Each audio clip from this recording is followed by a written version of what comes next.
Hello, everyone, and welcome to 1991 at the Lawton Mills Mall. We are here to have a great time with y'all, and we are here to support the mission of the National Abortion Federation, and that is to unite, represent, serve, and support abortion providers in delivering patient-centered, evidence-based care, something that is very important to all of us. And for every $10 you donate, you will receive an entry to win one of 30 amazing donations incentives. Like Jess said, there are some crazy things: art commissions, embroidery hoops, character sculptures, gift cards, campaign settings, more gift cards, t-shirts. There's just so much stuff. You got to go look. It's amazing. It's just freaking, the community is just unbelievably amazing. We've already got, and that $10 also gets you a +1 to another player, to a player as well. Also me. Remember, you can give it to me. Please give it to me. The players don't need it. Give it to me. But you can also give a +1 dice roll. Phil already has a +1. Phil, you're killing it already. That's amazing. I try. That's amazing. I'm amazed. Okay, so we're gonna have a great time today. Let's start off. Go around and introduce all these wonderful cast members. They're gonna tell you their name. They're gonna tell you their handle, where you can see them. They're gonna tell you a little bit about themselves, and they're gonna tell you what the character they're playing. And then we're gonna get on to it. Let's start with the amazing Ling. Introduce yourself. Tell us who you're playing. Hello, I'm Ling. I need more dice on Twitter. I'm going to be playing Una, who is junior detective. Amazing. Next, we are going to Riley. Hi, I'm Riley. Riley Gritch on Twitter and Twitch. I'm playing MJ. That is awesome. Next, we got Phil. Hi, I'm Phil. I'm at Tulok on Twitter and Tulok the Barbarian on YouTube. I am playing Billy the Tornado Laredo, and I'm here to fight. That is the most amazing name. Next, we have Sapphire. Hi, my name is Sapphire E. Glamour. I am a plus-size Polynesian drag queen, and I am playing Patch. He's a little nerdy and shy and insecure, you know, whatever. Amazing. And last but certainly not least, we have Danica. Hi, my name is Danica. You can find me at Sweet Danica, _Danica on Twitter, and on Twitch it's Little Danica, and I am playing Phoebe Schneider. She's just a little kid, you know. She's just a girl with a part-time job. Amazing. Thank y'all so much for being here. Thank y'all for donating your time to this amazing cause. And thank you out there for watching. If you can't donate, I understand. We all come on rough times, but the fact that you're in the chat and you're participating is all we need from you. So thank you 100%. If you do have that extra money out there, if you do have that extra $10, please consider donating it to a great cause, because we would greatly appreciate it. And on top of that, you have a chance to win some great stuff. We are already over halfway to the goal, over 1,000. We're trying to get to 2,000. Now, that's a lot to ask. That is a lot to ask. I get it.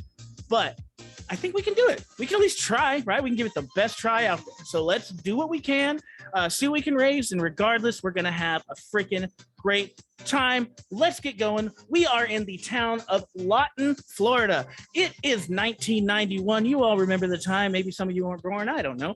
But it's great. The 80s had just ended. The 90s had just started. Things were starting to go real great for technology. The internet wasn't around yet. Cell phones weren't a thing. But man, video games were hot. Movies were the place to be. Blockbuster was blowing up. And of course, everyone hung out at the mall. Just like these 5 folks this evening are at the Lawton Mills Mall. Now, Lawton has a close town to it called Croton. Now, Croton was a smaller town that was supposed to get the highway and the mall, but unfortunately, Lawton outbid them. And so now they have the mall. So kids from both schools and parents and everybody, a lot of people also work at this mall, as it's a great place to make money. And the highway leads straight to Miami. So, of course, there's lots of traffic. Everybody hangs out there, and that's where we find our 5 maybe heroes. We don't know yet. He might be. We'll see what happens. But we join our 5 kids on bikes, let's say that, right? In the food court at this mall. They are all there for various reasons, but we're going to go around and figure out why. We're going to go in the exact same order. So, Ling, we're going to give a little music change here for you. Let's fade that out, Ling. Ling. Where is Una right now in the food court? What's she doing? So you see Una kind of next to a pillar. She's pulled some of the fake plants over and is kind of trying to hide behind some of the fronds. And she's got a little notepad down. She's kind of looking up and making notes. Okay. What are the Describe what notes? she looks like. Yeah. Oh, describe what so she looks she's she is a junior detective, aka Scout. So she is trying to get her last case file that will make her graduate up to the next level of super sleuth. So she is kind of observing the behavior of the American teenager. Amazing. So she's just there observing, kind of people watching. What's drawing her eye? What's drawing your eye in her mind? She's kind of looking over towards somebody that she thinks she knows. She thinks she sees somebody that she had worked with on a case before. Oh wow. Time out. Sorry, we have a huge donation, +1 to the whole cast. Already amazing. Thank you for that. That is just phenomenal. You are already. That's amazing. Awesome. And I see Steve's in the chat. What's up, Steve? Oh, we just got a raid by Huntsman Hydra. Heck yeah. We're blowing up right now, y'all. Let's get that. Let's get that money for this federation. Let's go. All right, back to you, Una. Sorry, did not mean to interrupt. I just thought that was amazing. Phil, you've got 2 +1s. Remember that. All right, so let's keep going. Una is there. She's people watching. She's got her notepad. She sees somebody she might know. Now, is she type person to walk up to them, or is she just gonna wait to see if maybe they notice? She's gonna wait to see if he looks over, and if he does, she's gonna try to quietly do this because she still wants to kind of hide in the palm fronds a bit. Okay, amazing. So we see there, she's quietly jotting down notes. Let's go to the person she's looking at. Who's she looking at? She's looking at Patch. Patch? Could you tell me what, describe yourself for us? Well, Patch is a 14-year-old who is a chubby Samoan American mixed race. Just picture me, but not so much younger because I'm very young. And yeah, he's a very studious person. He's in fact a spelling bee nerd. And he's kind of he's such a nerd. He has 4 pet sea urchins at home. Well, they're not really pets, they're more like family. Yeah. And he's at the mall because his mom owns the sort of tailor alterations store in the mall, and he's there not by choice. He would rather be home, but his mom couldn't find someone to watch him, so he's there sitting in the food court, just like kind of sticking to himself in his notebook, taking notes, or not like taking notes, but like reviewing notes. So you were reviewing your notes, you're writing down. Oh, we got another. Hey, Deej. Boy, Deej with +1 to me. Ha! That's a +1 to me. Just me. The virus spreads, Deej. All right. So yes, you're taking your notes. You look up and you catch eyes with Una, who immediately kind of pops when you see her, and you kind of lock eyes for a minute. What do you do? I'm gonna just look, smile a little bit, and then go back to my notes. So Una's back behind the palm fronds. Forgot to describe her. So she is wearing an oversized green button-up shirt. She is mixed also with the frizzy curly hair that she keeps in a braid with a big scrunchie on the end. And she stole her mom's glasses because she doesn't have a magnifying glass. So sometimes when she's trying to be extra stealthy, she'll put them on as a disguise, but then she can't see as well, so she's blinking a lot. And she sees Patch look down, and so she's kind of just like, right, and goes back to her notes too. Amazing. I got one question for you. What color is that scrunchie? I need it. I need to visualize it. I need to see. It is a bright green. Amazing. Hot green. I got it. All right. As we pan away from that, you see those two friends lock eyes and immediately kind of go back into their shells, even though they know each other, and retreat. We pan around and we catch a nice lady in a security uniform. Riley, why don't you tell us about Misty? Yeah, Misty, first and foremost, hates to be called Misty. She definitely just goes by MJ. And that is hilarious if you want to call her Misty, and I'll just respond, it's MJ every time. She looks like if you took wherever Hot Topic eventually crawled out of and shoved that into a security guard's uniform that's at least one size too big and made for men. Like, she is just a very pierced goth walking through the mall and openly playing a Game Boy and Super Mario Land on said Game Boy. Phenomenal. So zooming out from there, we see also sitting in the food court with a Dairy Queen uniform on, looking very tired, bags under the eyes. Danica, tell us about Phoebe. Phoebe is a very small, like scrawny, truly scrawny 14-year-old girl. She's got like this very light dishwater blonde hair that's very short that she wears in two little pigtail braids. She's just taken off her Dairy Queen uniform, the little hat. She's folded up and put into her backpack, which is very beat up. She's wearing a pair of overalls they look like they might not have been hers to begin with, and a turtleneck that has rainbows all the way down, that is just layers of color all the way down. She is digging through her backpack and looking very focused at something on the inside. You can see her hands moving repeatedly as she flips through this envelope before zipping her backpack back up. Amazing.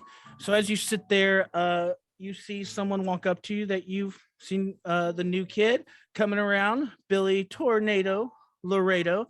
He is in his sporting goods uniform, most likely on lunch or just off his work. Well, Billy, Phil, why don't you describe Billy for us, and then walk up and say hello to Phoebe after that.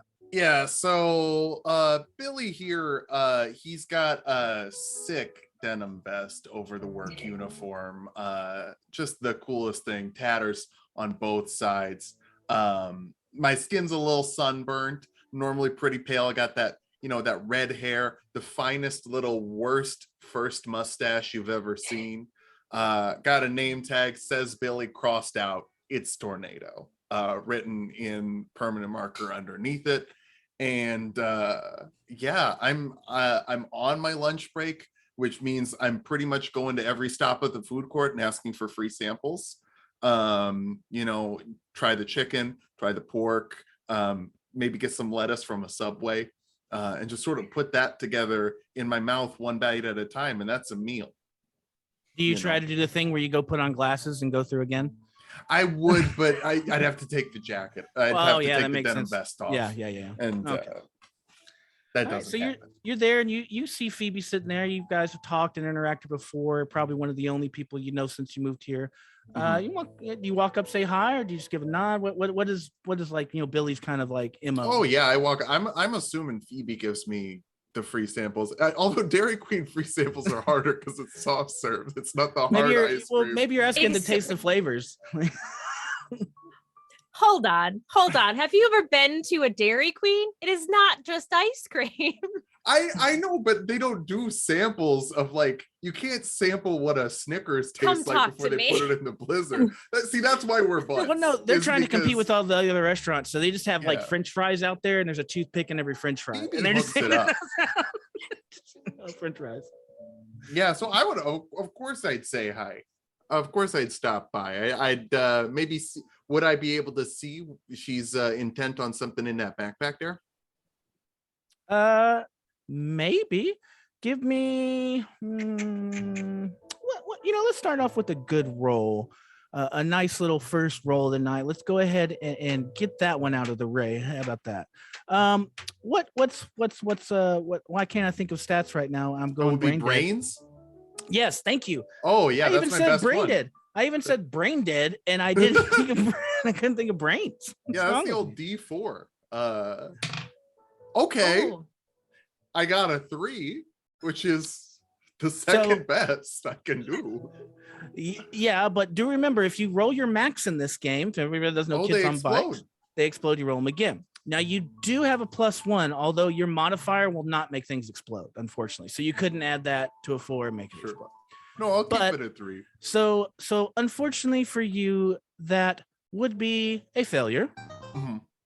So you do not notice that she's looking in her backpack. Sure. Hey, Phoebes.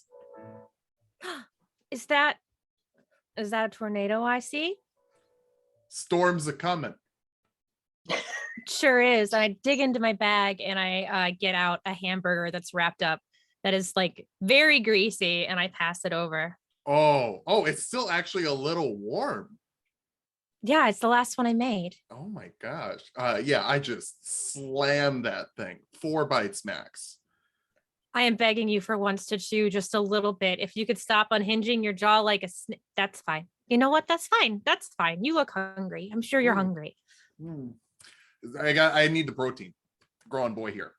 I'm gonna hit that growth Mhm. spurt. I look down at him. I'm barely taller, but like it's enough. It's just Yeah. enough. Okay. Mhm. Okay. How's it going? Oh, it's going great, just really crushing it. Some guy was giving me lip about the baseball, said that they weren't softballs and they wanted baseball. But it's like, what's the difference? Like the size, right? Oh, seriously? There's a difference?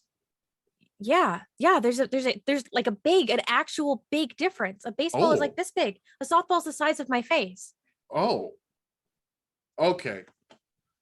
Oh, I'm meeting him in the parking lot in a few hours. Are you getting in a fight with this guy? Yeah. That's so it. Okay. All right. Okay. Well, We'll talk it out. Now that I Um, know that I'm in the wrong, I'm not some crazy person who fights people for no reason. how did you get a job in the sporting goods store if you don't know the difference between a baseball and a softball? I get paid under the table. So I don't get paid enough, as much as they're supposed to. Are they hiring? I can Oh my check. God. Yeah, I'll check. Yeah. That'd Could be you- could sweet you do if we that? work together. Yeah, I'm looking to pick up more hours. So yeah, Perfect. that'd be great. Yeah. That'd be cool. Yeah. That'd be cool. I'd be down. Amazing. So you guys in agreement? Maybe you're gonna go apply there. Right after this, he's gonna introduce. Get a little money under the table. Real quick, I just want to say thank you for the donations. We received another one from Britt, as well as a raid from the Society live stream. Hey, thank you guys so much for the raid. That is amazing. I hope y'all had a great stream, and thank you. And if you can donate, amazing. If not, just stick around and watch the show. We appreciate you being here. So we zoom out from that conversation. We go around. Misty, you can see you're starting to get a little suspicious. You see a young person with curly hair and a green scrunchie kind of hiding behind some bushes and constantly looking out, and then hiding behind bushes and then constantly looking out. I know exactly what to do in this situation. I approach very steadily and with direct intent. I go up to the bushes and I simply look down at them. I say, "Hey, do you have 4 AA batteries?" Of course, yeah. And I reach down and have a jean jacket Jansport where I keep all sorts of things. So I ruffle around in there. A couple of them are used. But I only care if they got juice in them. If they don't got juice in them, I don't want them. it should be all right for a little while. Are you some kind of nerd carrying those around, or like what? I like to be prepared. That's good, kid. That's smart. You should be prepared so I don't have to be. Batteries? There you go. Hand them over. Hand them over. Yeah. Very carefully turns the Game Boy off in the middle of a level, takes the batteries out. You should be careful talking to strangers. She's just doing this as she's putting the new batteries in she just took from this job. Should be careful talking to strangers. You don't know what sort of weirdos you can meet in the mall. True. And I respect your authority. I see you're in uniform. I'm just No. sweating a little bit. She's really nervous.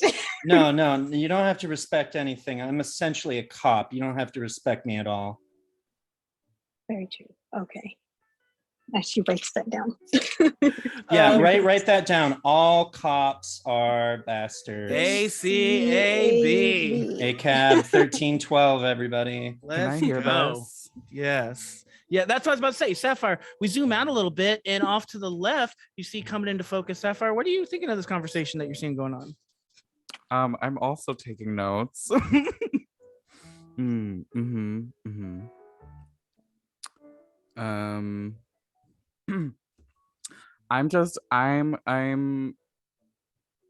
kind of watching just in case, because I know that's Una, but the intention behind not like giving her position away was like, I know she's in disguise now because of the glasses. So I'm like, okay, I see you. I'm just watching, really, listening and watching, taking notes. Okay, so as you're kind of listening and watching, you see MJ doing this interaction with Una, and then all of you together kind of hear this weird, like very bassy sound, just this, and then everyone screams. The mall starts, everyone starts getting up and like, what was that? Who's that? You see people come out from the bathroom, from the food court. The lady comes out from behind the counter at the Dairy Queen that took over your spot, Phoebe. She's like, what was that? Anybody hear that? Phoebe, what was that? I didn't see what it. Did you see anything? I didn't see anything. I heard something. I think I'm like seat belting Phoebe. Like people are starting to get up, like starting to Mhm. look around. No one's really like panicking yet. You heard a scream and a growl, and no one really knows what's going on, but everybody's kind of freaked out, standing up from their tables, stop eating. Whatever they were doing is not important anymore. It's like you're all in this group investigation. Let's start. Can I tell? Yeah. Can I tell what direction it came from? Yeah, give me a brains check. Brains. I have some of those. You have some of those, yeah. I got a 6. You have a 6. So this is completely my bad because I forgot about this. Usually I try to give you a goal first. That way you know what you have to get to. But I'm going to start doing that because I should do that. I should say you need a brains roll of 10. So you did not get it. Now, I also forgot to mention last time, Phil, this is another wrinkle in Kids on Bikes that is amazing. It is called adversity tokens. When you fail a roll, you actually get an adversity token that you can use to add on to another roll in the future. The reason that is Kids on Bikes is wanting you to learn from your failures. They want you to keep trying things, because even if you don't succeed, you get adversity tokens. You can keep as many of those as you want, and they can keep them all like, a counter, and you can use 10 of them on a roll. Let's say you needed a 10, you rolled a 3, you say, I'm going to use 7 adversity tokens. I made it. So they're amazing. If you want to take any of those +1s you have, by the way, I'm going to throw a good homebrew out there. You can use them for adversity tokens instead of adding on to rolls. Okay, same thing. Essentially, it's a +1. So you're basically getting a free adversity token every time somebody donates to you, which is pretty awesome. So you all have at least 1. Phil, you now have 3 total because you have the 2 rolls. So you have 3 adversity tokens and the 1 failed.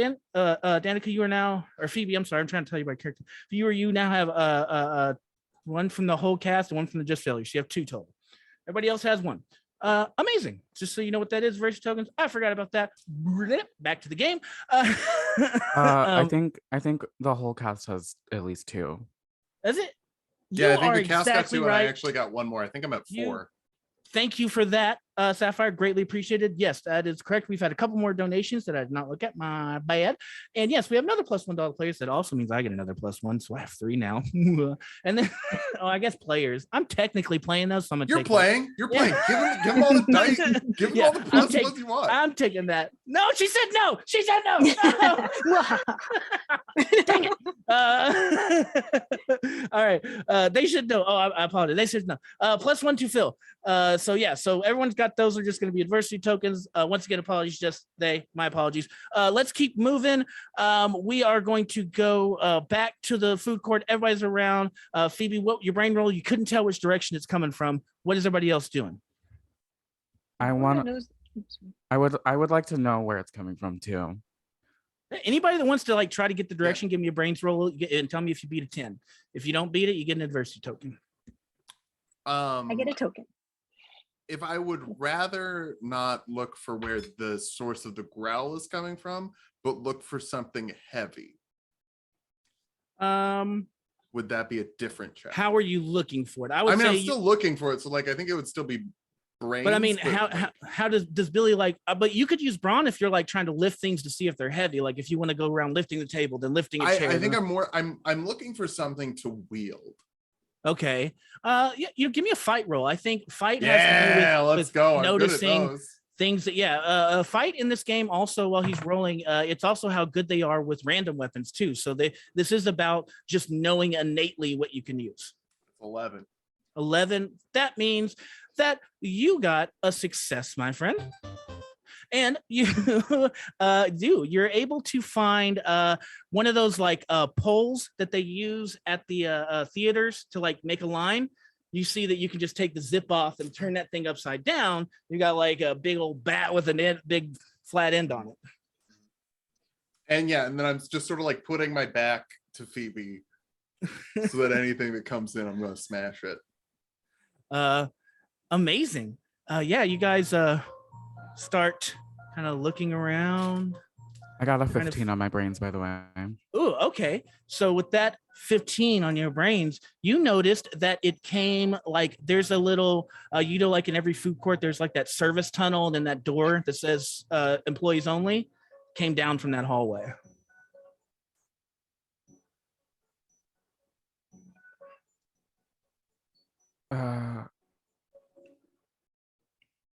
I'm gonna walk over to Una. I'm assuming you're just still in the bush, maybe? Yes, although my identity has been compromised, so I took my disguise off. Patch, do you know if they were bringing in a lion as like a promotional thing for the mall today? I didn't really hear anything about that, but I'm a little concerned. The sound came from that way. I point towards where the service door. I know where that.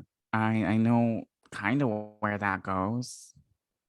Okay. Well, I deduce from what you've told me that if the sound came from that direction, we should go the opposite direction.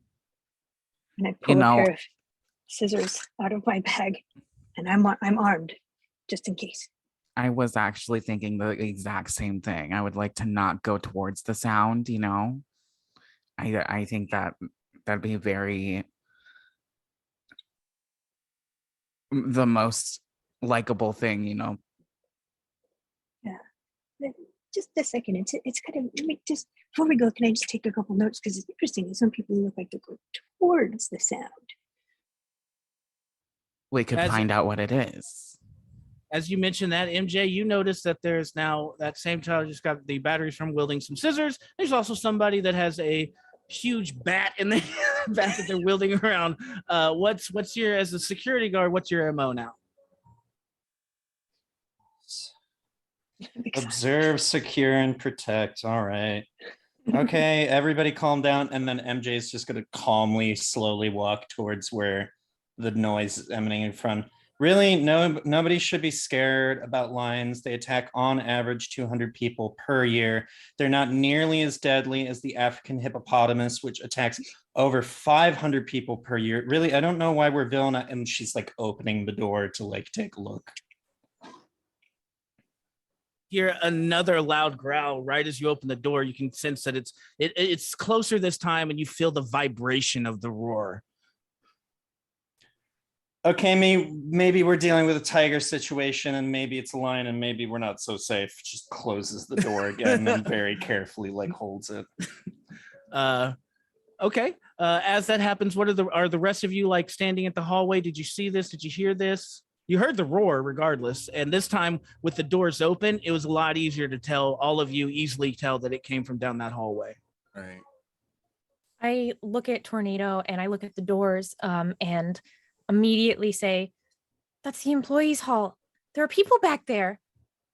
We have to do something. Well, we don't have to do anything. I'll go do it. You stay No. out here. Get with the piercing cop. MJ. MJ. Don't worry about it. It's Right? MJ, you go with her, and MJ, you secure the fort in here, and I'll go see what's growling in there. I don't take orders from you, but I'm gonna do it anyways, and then just proceeds to do all of that. I follow Tornado regardless, immediately digging back into my bag as if I'm looking for something specific. And I come back out and like try to sort of sneakily, like I don't want people to notice that I have this in my hand, but I have a box cutter that I just kind of slip in my pocket. Amazing. This is a violent group of children. Right. I'm here for These it. kids are not messing around today. MJ, as you're securing the perimeter, your pager goes off. It says 911 office. Crud.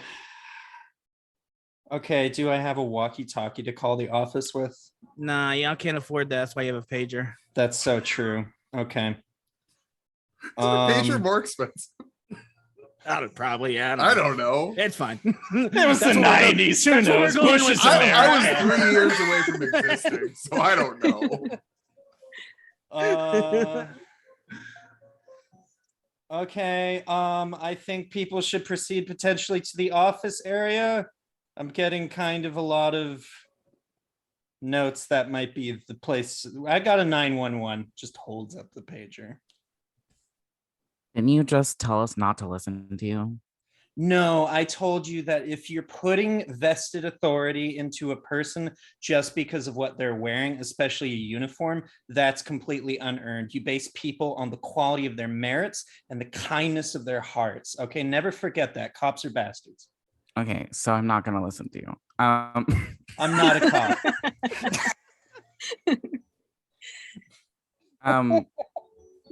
I think Patch is a little concerned because he heard Phoebe say that employees are back there. And my mother is an employee of this establishment. So he's gonna start walking or following Tornado and Phoebe. And y'all are proceeding down the hallway towards the door, correct? Yeah. Okay. Oh yeah. So as you get I will say I've got like my hand back and I'm like keeping Patch and Phoebe. I would try at least a couple feet behind me. Okay. So as you get there, what are you doing at the door? Are you going full like Rambo and kicking the door? Are you opening it? Are you peeking? What's going on? This is the door to the employee only's Right. area. Says employees only. Is this a door with a window on it, or is this No, just it's just a door, flat Okay. white, says employees only, and has a handle with a key lock beside it. Okay. I'm gonna actually gesture back to Patch and Phoebe. Okay, so one of you pull open the door, and then if there's something behind it, I'll be where the door opens, and I'll hit it real hard. Yeah. Okay. Yeah. Oh, hold on a moment. And I come over. I couldn't help but notice, Phoebe, that you had a hamburger in your backpack earlier. Maybe you want to take your backpack off and put it over on the other side of the door so I can like to distract the tiger. He ate the hamburger. It's gone. Oh, I thought they were greasy. Okay. I got the I guess wrapper. Oh, yeah. Oh, I've got a French fry wrapper too. And I dig into my bag and I get a French fry wrapper. So this Okay. box cutter's slippery, by the way. A little bit, Right, yeah. yeah, okay. It's been in my bag. It's covered in grease. It's my work box cutter. I opened, hamburger boxes, frozen boxes. Sure. Yeah, So- it was 1991. Kids were definitely like Slippery box cutter, dibs on that band name. sure. Yeah, Emo's so, not I mean, dead. Right. Oh yes, amazing. So you go to get the door, but as before you can even put your hand on the handle, it just busts open. The door swings wildly open. You just see a rush of different employees coming out. Employees from the tailoring shop. You see some of your sports workers. You see some of the dairy. Everybody's just filing out. And right behind them, you can see a couple of people that are have some small injuries and stuff. You can see one person's holding their arm, and one person's kind of holding their stomach as they're running through. You don't see necessarily any blood or open wounds or anything like that, but they just definitely look injured and hurt as they're running out. And they're all kind of they're running so fast too. They essentially push y'all to the side of the hallway. They just don't even, you're nothing. You're just in the way essentially as they're trying to get past you. This is nothing new for me. Okay. What's going on? I will try to grab somebody as they are. I don't know why I'm doing this. I'm the weakest person in the world, but I try to grab somebody as they're running out. Okay. Yeah. You grab someone, you're able, as you're you miss a couple people, but then you're able to really snag someone's arm sleeve. As you pull them, it's a small person. They have a ponytail. They've got a hairnet in. They're working at one of the other restaurants, and they have the apron on. And it's come on, what is it? What's back there? What was it? Come okay? Oh no, I'm sorry. Oh no, I'm sorry. Monday. Go, run, go. Pellegrini, runs off. And yeah, so after that, by that time, the rest have run off, and you don't have an opportunity to grab onto anyone else. Did I see my mom? No, you would have noticed your mom. You did not see your mom.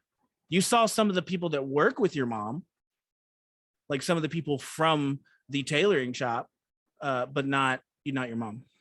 Okay.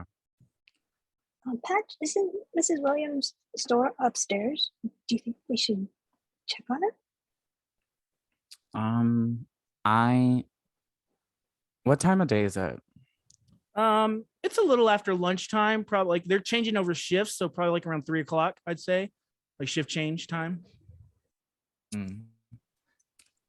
I don't know. I'm gonna take off my backpack.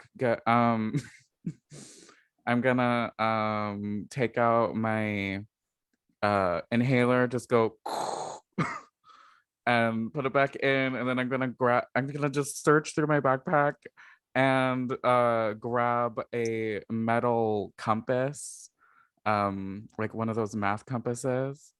Oh, to draw circles. Mm-hmm. Okay. It's got a nice pointy metal thing. It probably won't do much, but better than nothing. Yeah. I remember those things. They were sharp. Amazing. So go ahead. No, go ahead. Oh, I'll just say to the group, if we gain higher ground and go to level 2 of the mall, we might be able to look down and see more about what's happening. And I could jump down, use gravity, hit it harder. You could do that. You're gonna jump from the second floor? Oh yeah. They'll be fine. What's 7 feet? Mm. Oh. I write something down in my notebook. Tornado, big dummy. Hey, I resent that. I'm not big. You didn't see that he wrote it. No, I know. Yeah. I'm just saying. I'm big dummy. I'm only 5'4". He's just a little guy. He's a little dummy. guy. Okay. Cross it out and put little dummy. Yeah. There's a good chance that you're taller. A 14-year-old? Amazing. Okay, so is that the plan? Are y'all staying at the door? Are y'all going up? What's the plan here as you kind of banded Knowing together? The layout of the mall, do I know that if we go to the second floor, we'll be able to get access to the employees area hallway? Yeah. So is there a stairwell back there? Yes, that's what I say. From being back there that the food court is actually under where the movie theater entrance is. The movie theater entrance is on the second floor, and that's where people can go to the movie and get there. And there's a stairwell. That's where the employee entrance is, right there. And it's just it's very simple in the fact that it's just a stairwell up to the second floor, and then it's exact like almost carbon copy hallway that comes out, and then but instead of it being a food court, it's the movie theater entrance down there. Or I mean up there. Sorry. I'm gonna peek through the door anyway. I'm gonna try to just a little peek. Right. So you go up to the door, and as you kind of creak it open real slow and peek in, the strange thing you do notice is that it's like the commotion is just kind of silenced, right? Like it was real crazy there. You heard a couple roars, you heard a scream, all those people rushed out, but now it's just kind of got that eerie silence going on. In fact, we're gonna go ahead and just it kind of slows down. And it's eerily silent now. All you can hear is like the hollowness of the hallway and the hollowness. Usually, and you work there, like you're used to like even when on slow days, you can still hear people opening and shutting the back doors, going in and out of the, the loading docking in and out there through that access. You can hear people going up and down the stairs. It's eerily silent. I slowly close the door and look at Tornado and Patch and Una. Okay, upstairs then. Let's go. Are y'all going in the employee entrance and going up that stairwell, or are you going to go use like the escalators or the normal stairs? How close is the escalator and normal stairs? So you're actually in a good spot because the food court is where the main escalator and the main staircase is, because they want people to go from movies to food court. Sure. So it's right there. Yeah, I think we'll go up. I think that's the smartest way to go up. Okay. So it's fairly easy. As you guys are going up, there are people like coming down, not necessarily running, but you definitely feel like you're fighting, like, the flow of people as you're kind of going upstairs, as most people are kind of going down, in a more like, I would say deadly fast way. Not necessarily running, not necessarily like going crazy or jumping down steps, but they're just like, okay, we gotta go. Okay. So you guys continue to go up? Yeah. When we get to the next floor, if everything is the same, the main player, can I go up to the door to that one and put my ear against the employee door and see if I hear anything? Yeah, absolutely. You guys get up there. You get to where the movie theater entrance is, and there's no one behind the counter in a ticket booth. Both the ticket booths are empty. The everything else seems pretty normal. Like there's no like cancellation signs or nothing like that. All the things are still lit up. But the ticket booths are empty, and there's nobody in the lines or anything. There's nobody at the concession line, nobody behind the concession line. You walk up to the door, it's very easy to get there, and you experience the same thing, just that eerie silence as you open it, and kind of put your ear up next to it. You just kind of, it sounds like a seashell almost, like just that eerie silence. I don't hear anything. I'm gonna follow her, but I'm gonna stay as far away. I'm gonna just like stay as far away from the concession stand as possible. Just because, I might die. Amazing. MJ, you still with them? Are you following? Okay, so we're all following in. So yeah, as you guys get in there, before you can even like all file into that back room to kind of get in the hallway, you can immediately like hear the sound of like of footsteps. You start to hear the sound, cop radio. Everyone starts coming in. You see like 5 cops in uniforms, full uniforms, gun running. Oh, they're not like SWAT cops, but they're just like sitting there in their regular like uniforms, like move, kids, get out, go this way. You see one of the cops comes around and grabs you, not like grabs you guys, but kind of like does that like usher move. Where he's like out. He's trying to push all out the door that you're coming in. He quickly he quickly like ushers y'all into the movie theater, and he goes, we need everyone to the front entrance, the west entrance now. No. Okay. Hey, what do you mean no? Listen, no. Why? What's going His on? mom's in there. If your mom is in the mall, she is at the west entrance. Everyone is at the west entrance. everyone. Okay, thank you We're so not. much. That's what And- I'm trying to do is get you there, sir. Thank you so much. Patch is gonna like look around at everyone and say, "We're gonna go now." And Patch is gonna like slowly walk back towards the entrance, like as if gonna go towards the west entrance, Mhm. but gonna make a sort of beeline to the tailor shop. Okay, where you If I tell me can. where the tailor shop is. The west entrance he's trying to get to is back on the first floor, probably Yeah. about how do I explain? Like a football field away, I would say.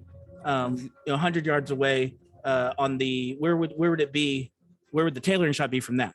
I'd say from the movie theater because it's on the second floor. From the movie theater, it is like essentially on the way to where I would need to go Okay, to the west perfect. entrance. So he kind of makes sure he's following behind y'all, but as soon as y'all like get probably about 20-30 yards away, he kind of doesn't grab, like just puts his hand on your shoulder, MJ, and goes, make sure they get to the west entrance. And he goes about and does his business. Absolutely, Mr. Officer, sir. Thank you so much for your service. You see, he immediately like talks back into his walkie, 10-4, we got him. Found 4 or 5 subjects in the 4 subjects in the hallway. We got him to the west entrance. Should be coming your way. You hear copy on the other side. And as soon as he's out of earshot, just puts a hand on Una's shoulder. So like that guy's a cop. You don't listen to anything that guy says. Like follow Patch's lead. Good head on the shoulder. Good job, Patch. I know. I know you know. I know you know. I know. I know you know. I know you know. We know. We know. We know. Wait, what do we know? Where are we going? Hey, cab! Just runs in the direction Patch had indicated. Amazing. Just a quick shout out. Thank you for the donation, Roses. You are amazing. And that is a +1 to Riley. So you get another diversity token. And hey, thanks for the boosted signal. I'm not a Shane Gamer. We appreciate that. Anything you can do is amazing. Don't forget, we are raising funds for the National Abortion Federation. Every $10 donation gets you an entry to get over 30 great prizes, including art, including gift cards, including just t-shirts, everything. So just, if you can, if you're able to donate, if you're not, just chilling us and say hello. That's all we ask. You're amazing, and thank you for being here. Let's keep going. You make your way to the tailoring shop there, Patch. You get to the entrance, and it's locked. The usual like mall typical chain gate is not down, but the doors are locked. Darn locked doors. As mall security, might MJ have some sort of key and or device to open such shops? You do. You have keys to all the shops, but they're back in the security office. Ah, dang it. I'm so lazy and forgetful. You're not allowed to carry them on you. You just can get them when needed, essentially. So you could go get them in the office if you wanted to. Oh, yeah, I can just. Is there any breakable glass that would yield entry? There's glass. There's only one way to find out if it's breakable. I happen to know that my good friend Tornado has a very heavy post in his hand. Yeah, I start swinging. I'm like, no, this is when we gonna have to replace that glass. No. Are you swinging? I'm swinging. Give me a strength roll. I'm not waiting for us to go get the keys. Heck yeah. This is mom gonna is be in Pick the lock danger. or something. now. This is pretty heavy glass. It's meant to keep people out. This is going to be a 14 strength roll. You have to get a 14. Remember your adversity tokens. Yeah, that's a 6. So add another adversity token. Yep. I got a lot of them now. So you just swing as hard as you can, just almost like cartoonish, like old school, like clang. Just do that little shake thing. But it didn't even crack it. MJ would like to walk up to Tornado and just be like, "Hey, do you mind?" Oh yeah, take a swing. All right. And with my 20 in brawn, Need a same thing, 14. still 14. You have to roll a d20 is what that means. Yeah, still 14. Okay, gotcha. So yeah, you roll a d20, and if you can add your adversity tokens to whatever you roll if you want to get that. That's a 16. So that is a success, my friend. So you easily you're like, here. MJ just rears back. The door just breaks, shatters, does that kind of like wind chill thing where like just like the piece of the end goes through and it cracks all the way through, but it's still kind of together. But you can easily now just push like the whole pane through and walk through the door. We both did it. Just together. Casually hands the bat. Yeah, I kind of loosened. You loosened it up for sure. Yeah. Hey, listen. It's better out of my paycheck than yours. It's fine. Oh yeah. Oh, yeah. Oh god. Oh yeah. If I would have to pay for it, I was gonna blame one of the kids. No, that's valid. I do that all the time. Sure. Oh yeah. My Put a mom's hand gonna on kill Tornado's both shoulder of you. and just give him a squeeze. know Like, she's not good here. job, buddy. Yeah. now So you're- at least we know your mom's not here because she would be screaming at this point. Tell me Yeah. who's first through this door? Me. Or tornado Oh. Patch. Yeah. We fight. As tornadoes, you start to go through, Patch immediately it's kind of like y'all bump shoulders as you both kind of go through the door and look at each other. I'll go. You'll be right behind me. Oh, you'll be right behind me. Okay. I'll be behind both of you. I'll be in the back. Amazing. So Patch, you make your way in.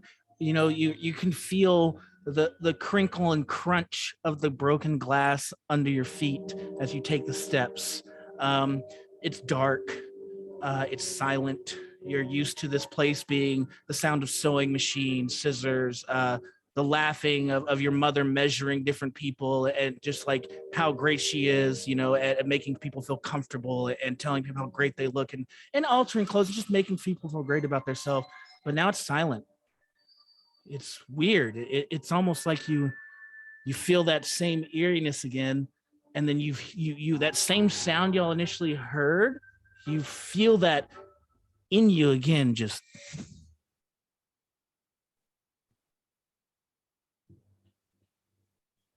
I'm gonna. Patch, I really hope your mom's not here. Well, then where else would she be? I'm gonna spend one adversity token to use intuitive. okay.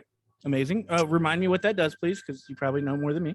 So I can spend one adversity token to ask the GM about my surroundings, an NPC or the like. The GM must answer honestly. I remember this one now. Yeah. Okay, ask your question. All right. Is there any indication of where Patch's mom went? Yes. Your mom would never, ever go anywhere without, and you tell me what it looks like. She has a necklace that she loves. You can describe the necklace. You tell me what it looks like, but she has a necklace she loves and she would never not wear it, right? You've never seen her without it. No matter what picture, she's always got it. And as you're walking around, looked at, you can see that is broken and strewn across the ground, that necklace. You describe what it looks like to me. My mother's Samoan, so I'm gonna say it's probably like a cross necklace, and like a little cute pendant of a cross, and it's like silver chain, you know, pretty nice, and it's broken and it's on the ground now. So you know your mom would never leave that behind. If she broke it, she would pick it up. She would fix it. That's an heirloom. She's not, that's going. So it's very weird for you to see her not with that. And the fact it's on the ground, you're starting to really worry.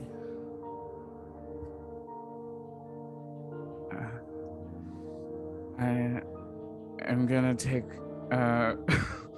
I now have my inhaler in my hoodie pocket.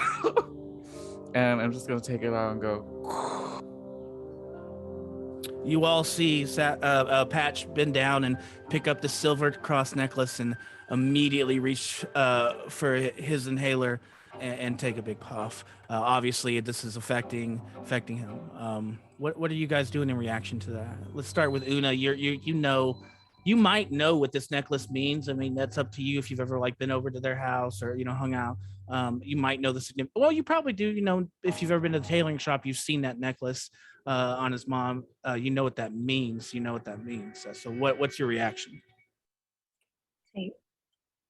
The good news is that we don't see any sign of injury. So maybe she got out really quickly and just caught on something on her way out. How would it have gotten off of her? If you're in a panic and you're running, like maybe it got caught on one of the hooks where all her stuff is. Is there any sign of the is the chain part broken? You're muted. Muted. Thank you. Sorry. It is snapped. It's not like the chain link has just been unhooked. Like the part that hooks is still hooked. It's snapped like in the middle of the chain. But sometimes these things just break. Maybe she didn't notice, and then she'll be happy because you found it. But let's figure out. At least we know she's not here. Yeah. And then I'll turn around and I'll put down my pair of craft scissors and I'll pick up tailoring scissors. Amazing. And I'll hand a pair. That's an official upgrade. Amazing. As you do pick up those tailoring scissors though and grab them, you kind of have to like put your scissors down, and you see the tailoring scissors are kind of like on the counter. You reach to the counter, and as you do, you see what looks like a uniform behind the counter just by itself. MJ, So you catch MJ, that. MJ, Yeah. come here. Yeah. Come here for a minute, please. Yeah. MJ comes there for a minute. Appears to be a uniform.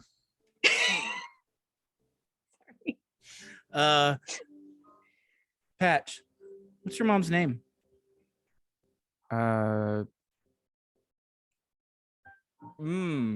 She does have a name. She does. A lot of people do these days. It's very in. Is it also Very tornado? common. Tornado. It is also tornado. If that is what you want, I roll with it. That's amazing. You see a name tag that says tornado. That's really coincidental. It's tornado, actually. It's spelled a little differently. Yeah. That would There's- make sense. NAHDO. Tornado. Tornado. Yeah, you see that name tag. This is obviously your mom's uniform. This is obviously your mom's uniform. Thank you. You're welcome. I said that and just me. Yeah, you did say that, and it was just you. Yeah, you're right. Is there any? It's just the uniform? Yes. Yes, it's just the uniform. You do see the shoes there as well. Shoes, socks, pants, top, everything, like a full set of like almost just like evaporated. I do also see the shoes, the socks, the pants, the whole everything, just the whole spread. And they're not ripped or anything, like they're fully intact. Chuck, are they ripped? No, they are not. They are fully intact. No, they're fully intact. Yeah, fully. I intact. love you, MJ.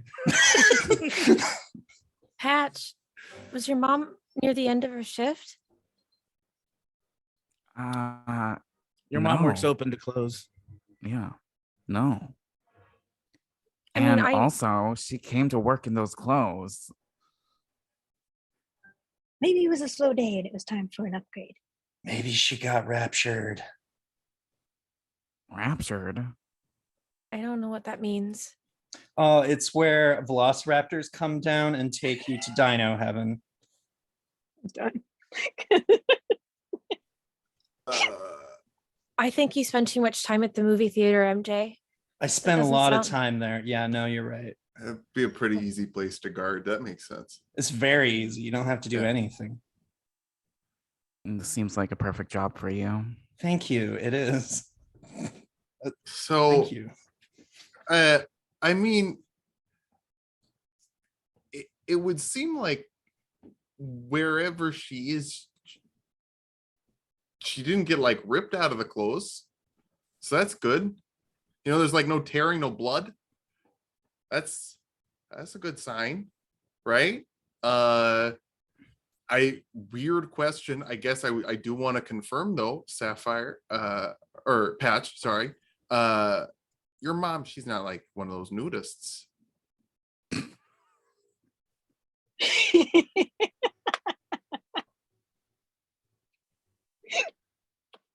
Wait, I want to time out. I want to understand this. Billy's train of thought is, you know Well, what? if the clothes are Maybe intact, she was just like, you know what? I'm a nudist, and right now's the time. Like, if the This clothes is are it. the clothes are intact. yeah, no, I love that. That's where your mind went. All right, continue. Oh, I'm sorry. Is it more reasonable to assume a ghost ate her out of her? Oh yeah, that's scientifically more plausible. Amazing. Sorry to interrupt. Oh, while I did interrupt though, thank you, Catherine Sweet, +1 to Danica. You're amazing. Steve, you're awesome. Keep commenting. I love you, Steve. Thanks for being here. Everyone in the chat, we love you. Thank you for being here. Once again, we're supporting Abortion Federation. Donate if you can. Just want to say real quick, let's go back. Billy has just asked Patch if his mom is a nudist. Patch, what's your answer to that?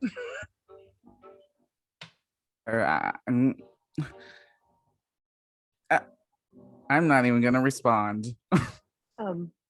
Well, was your dad? Is it their anniversary?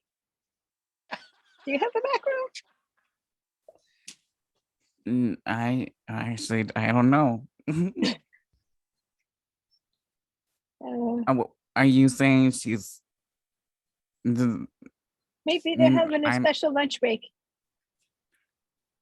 I don't even know what that is alluding to. But I Well, she's don't not want to here. know. We're gonna find her. She's just because she's not here doesn't mean she's not here. She's just not here.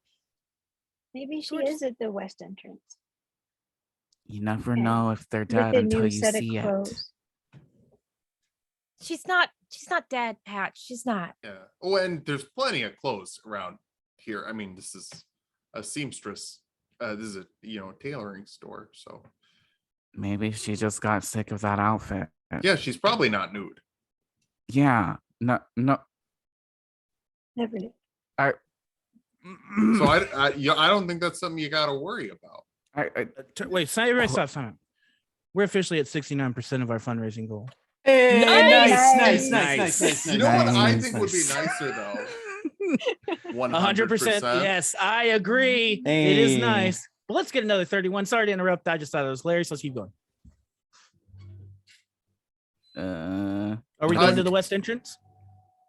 The tailoring shop should back up to the employee hallway, right? That's Yes. what, Every store has a entrance to the employee hallway. Yes. I'm going to go back that way. that's Okay. why I'll I give, brought us here. I give Patch like a reassuring smile. We're gonna find her, and I push open the door towards the employee hallway. Amazing. And I did forget some of this. My bad. Also, Britt came through with a +1 to the whole cast. So you all get another thank you. diversity token. Britt, you're amazing. Thank you so much for that. That's what helped us get to the 69%. Nice. So you're amazing. And you did that. Congratulations to you. All right, continue. As you go to the door, are you pushing the door open that says employees only? Yes. Okay.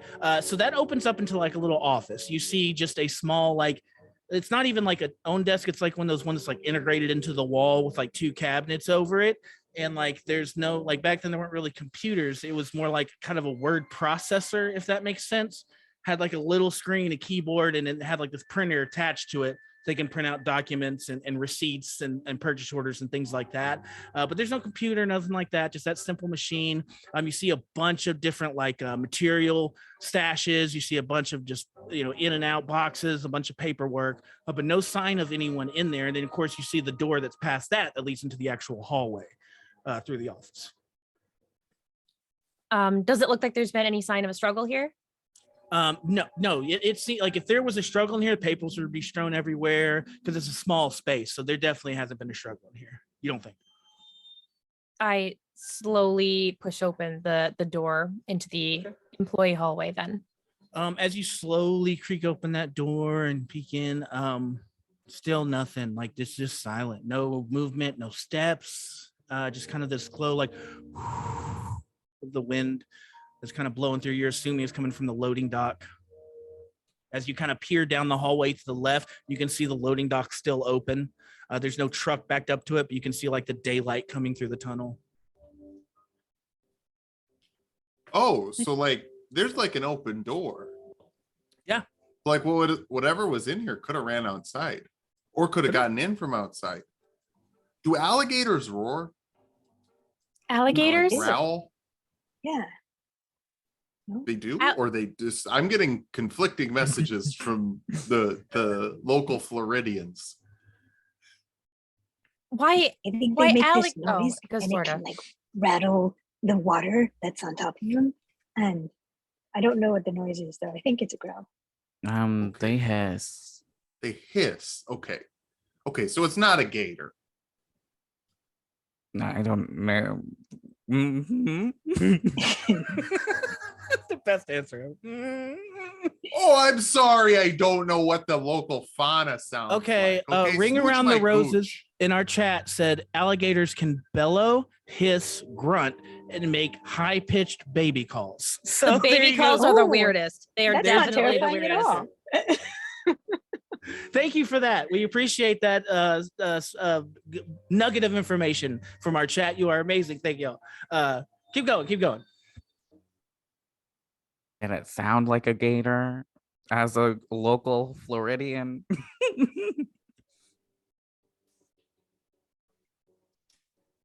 I don't know. I'm not a local Floridian. I'm from the Minneapolis. I don't even know where that is. So MJ about your mom. Just interrupt and stop this conversation. You were saying, MJ, what were you saying? Oh, I was just going to lean over and say, I'm from the Minneapolis, and then just immediately into Patches ears, small New York City.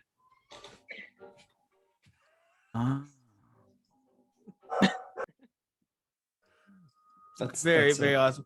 You guys, as you're kind of, are y'all all in this office, or any of y'all still in the tailoring store? Y'all kind of like in like a Scooby-Doo type line, like going out the door. If we're in the Scooby-Doo line, nobody notices until you hear the crunch of glass. Who's last in line?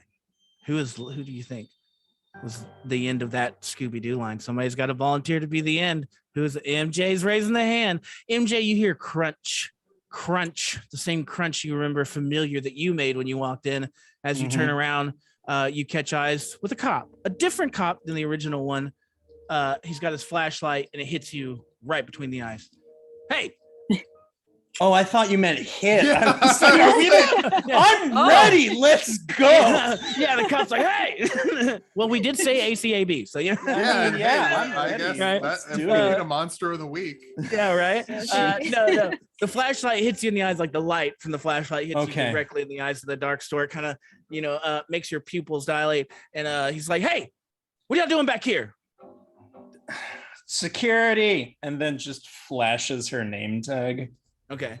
He's like, "Didn't you get the call? We're all at the west entrance. We need everybody at the west entrance." Yeah, but I'm trying to find a few who went to the east entrance and bring them back to the west entrance. These people know where they are, don't you? Just looks at the group of them. Yeah, and Tornado Sporting Goods. How old are they? What's going on here?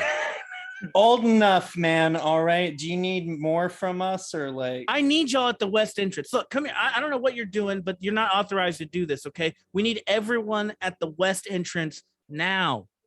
I don't know who you think you are. I'm a police officer. Okay, I am Croton PD, and I'm here to tell you to get to the west entrance.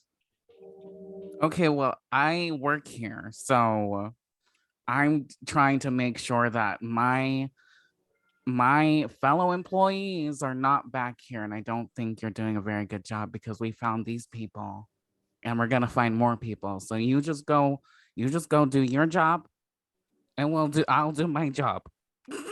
Una, as the resident junior gumshoe, give me a brains roll.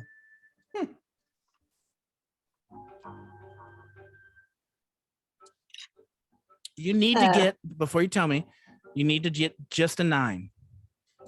Okay, so I'm gonna use all my adversity tokens, and I got a 9. Hey! You know why Una was able to do that? Because you're out there donating. You're giving the adversity tokens to us. And the only reason that was possible is because of your amazing donations. You're all amazing. Thank you so much. Congratulations, Una. You have made the check. And you are automatically made to tell, hey, what the F? You're in Lawton. Why is Croton PD here? Mm-hmm. What's that too?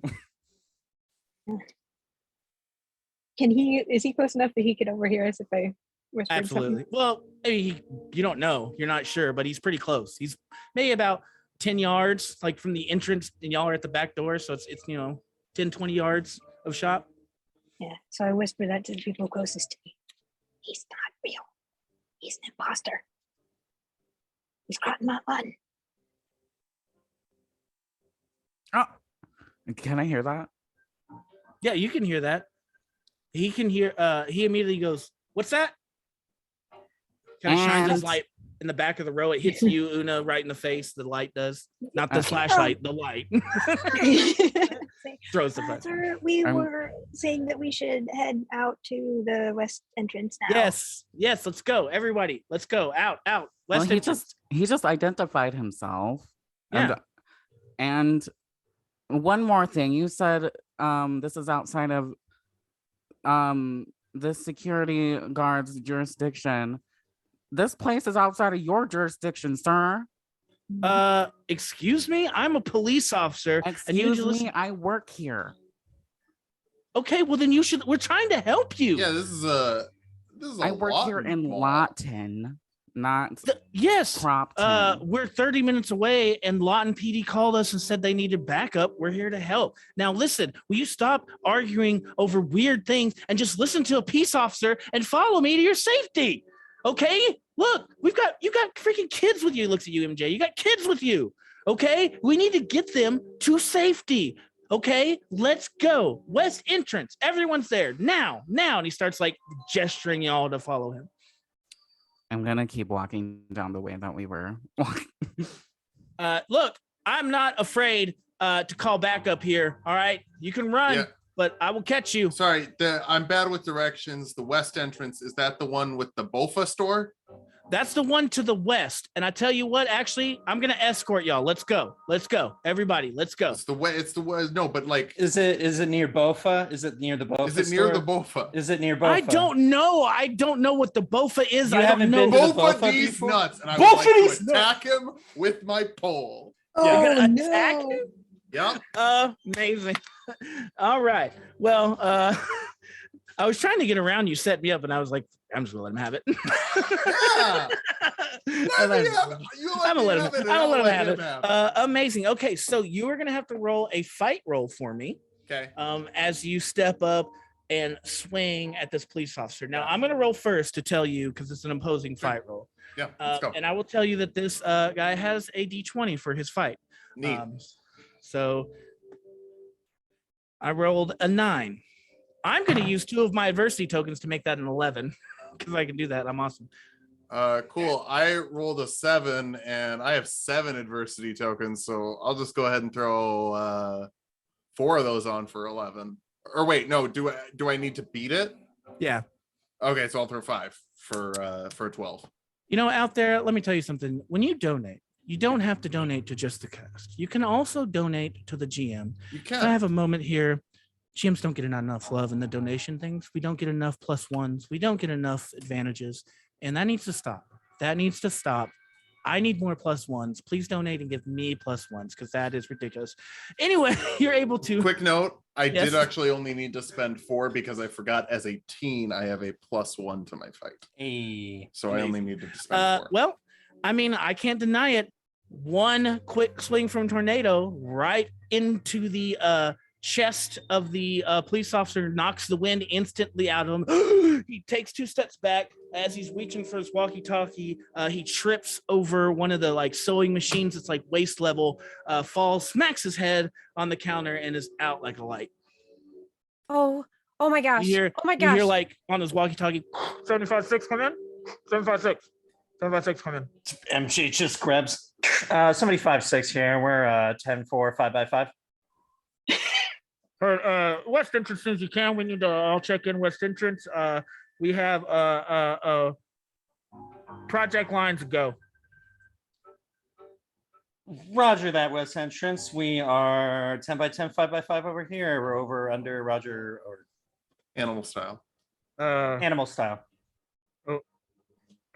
Just get to the West entrance. 356. Let's go. Roger. Can we loot him for weapons? Oh my god. Absolutely, you can. There's something dangerous happening. Yeah, yeah. Like they said, project line a go. Yeah. I don't like a project.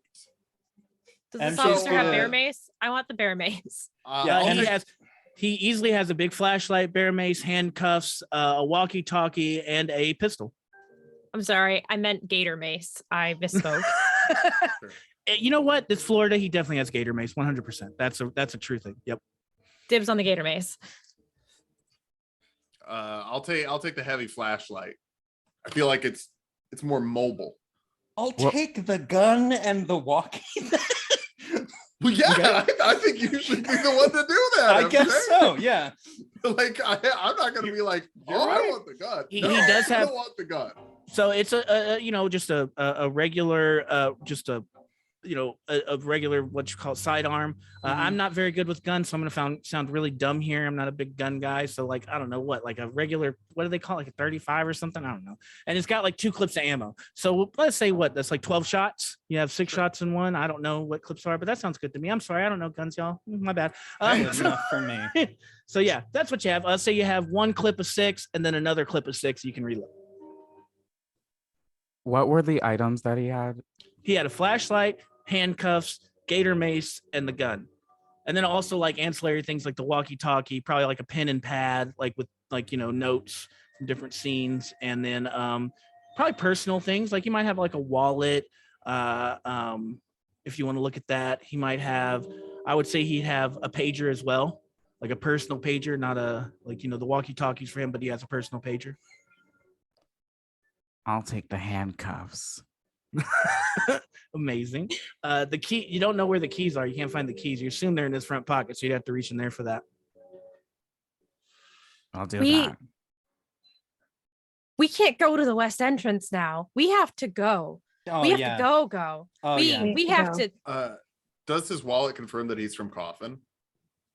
When you open his wallet, as you grab it, it has the weight of a wallet. And as you open it, it's very God, I don't remember the name. Catch Me If You Can. It's got like nothing but labels in it.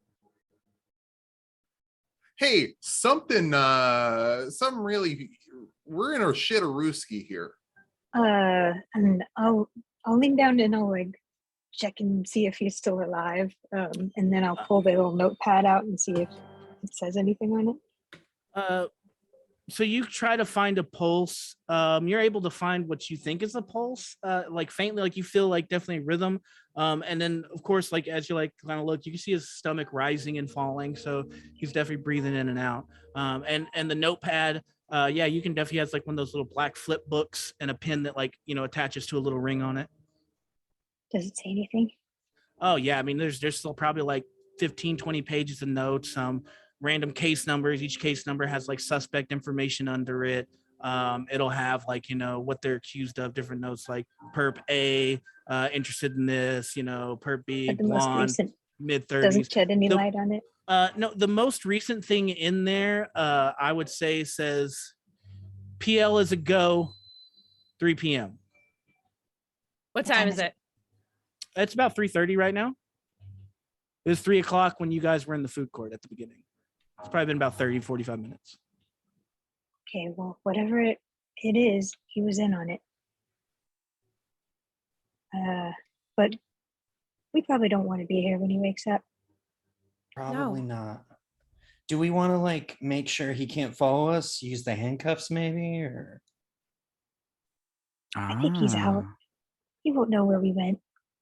I mean, this is probably dumb, but we are in a fabric shop. There's probably like some rope or something, like some trim or something. Maybe. I don't know. Is that dumb? Maybe that's dumb. I think that's a no, great no, idea, not at Phoebe. all. Yeah. Yeah, let's Tie him up just tie his hands real up. quick. Yeah. Yeah. What's a little tying up his hands after you hit him with a thing? Let's do some twister tying too. Let's do right hand, left foot, Mhm. left hand, right foot. That's exactly what I was thinking. Whoever's going to do the tying, I want you to give me a bronze and a brains roll.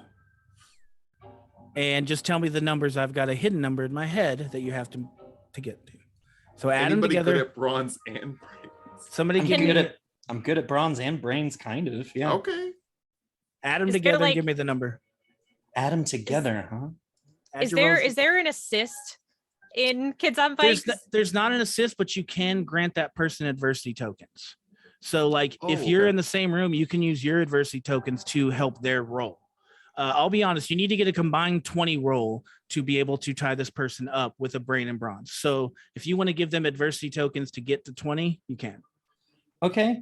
I'm at 18 now. So And I'll give you two. Okay. Since it was my idea, I'll look Yeah. around and see what I can find. Phoebe, you get down there and you just kind of give a couple tips to MJ, like, oh no, you actually want to put that loop under there, and you pull that one. Yeah, no, go over there, and just get a little top tips. And MJ says, oh yeah, you're right, that's actually where it goes. And you do a pretty good hog tie. You've got him. You've able to. He's on his stomach now. You've turned his head to the side, but you've got his legs and his arms tied together behind him. And then you kind of roll him back on his side, so now he's on his side, hog tied. Hey, Just thanks, Allie, for the donation real quick. yeah. I just got +20. Oh, So, what? That's Thank you so amazing. much, That's Allie. incredible. Thank you. Wow. Okay, look, we have to go. Wow. Danica also got Attack Badger, gave her a +1, but wow, just who was that? Duchess Taco COT? Yeah, Amazing. I'm gonna use that power. You have 20 adversity tokens. Yeah, 22 because I still had That's 2. crazy. I should have put a max on those, but it's delicious. I don't care. Lily's just gonna punch somebody no and their max. head's gonna If you explode. want to buy somebody, if you want to buy somebody 20 adversity tokens, do it. Now is the time. Oh give my them, God. give them 100. All right, give them all the adversity tokens, because you know what also happened for Duchess? She got a lot of entries into the raffle. She got an entry for every $10. You know what that means? She's gonna win some stuff, and you can win some stuff if you donate too. All right, so back to the game. We're in there. You've hogtied the police officer. You've got your things from the police officer. You've read the notes. You have the handcuffs. You've reached for the keys. As you reach for the keys, Patch, thinking they're in his front pocket, you pull out a little silver coin with a lion head on it. Nothing else. No writing. No dates. It's just a silver coin with a lion head on it. The lion head is roaring as it's snowing. But you don't find any keys for the handcuffs. Yeah, this is kind of cool. This is put it in my pocket. Okay, you put it in your pocket. As you kind of get the handcuffs and go to put those in your pocket, you realize that the handcuffs don't have a keyhole. They just have a little clicker button. They're kind of like for fun handcuffs, that you buy at a joke store where you just like push a button down and they'll loosen. Joke store, yeah. Yep, like Can joke I- store handcuffs. For fun handcuffs. Yes. Mhm. At the joke store. At Yeah, the joke joke store. Hey, the joke store Novelty item. where you buy and the handcuffs that aren't real. Don't worry that there's also some pink fuzz in the crevices of these handcuffs, everyone. Can I double check if the gun's real? Is this a joke gun as well, or is it like How are you going to check? check the chamber, see if the bullets are real? Like, Okay. They look real, yeah. Yeah, I mean, as you pull like to cock it, as you assume it cocks fine. It seems, Okay. and you look, there's a bullet in the chamber. The bullets look real. The gun's metal. It's heavy. So yeah. Fake handcuffs, real gun. Strange world we live in. That's so we should probably go. easier to get than real handcuffs. I'm riding high on adrenaline. Let's go. Let's I'm go. like running. Go where?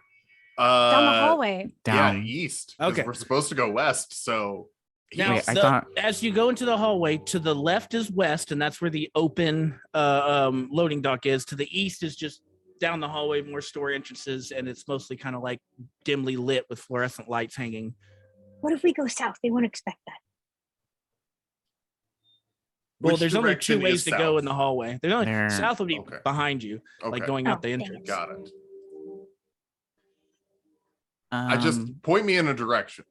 I'm going east. Let's let's go. go east. So you Okay. guys turn right. You go away from the open loading dock entrance and continue down the hallway, kind of back towards the back alley, but going back towards the theater, essentially, but just through the back entrances. If So I as- peek out that, sorry, if I No, peek go out ahead. that rolling door, the garage door, do I Uh-huh. see like, I don't know, any unmarked looking vehicles? Not like normal drivers, but No. No, absolutely. So usually at the loading dock, there would be a truck backed up, right, for whatever, but you see no truck. The dock's open. What you can't really, no cars parked back there. You see a couple dumpsters, but what you can see is like on the cement and on off the other like reflections from the other cars, just like blue and red lights flashing. So that's what all you can really see out the, and then direct sunlight coming in. Okay, away from here. The opposite direction of this place. This way.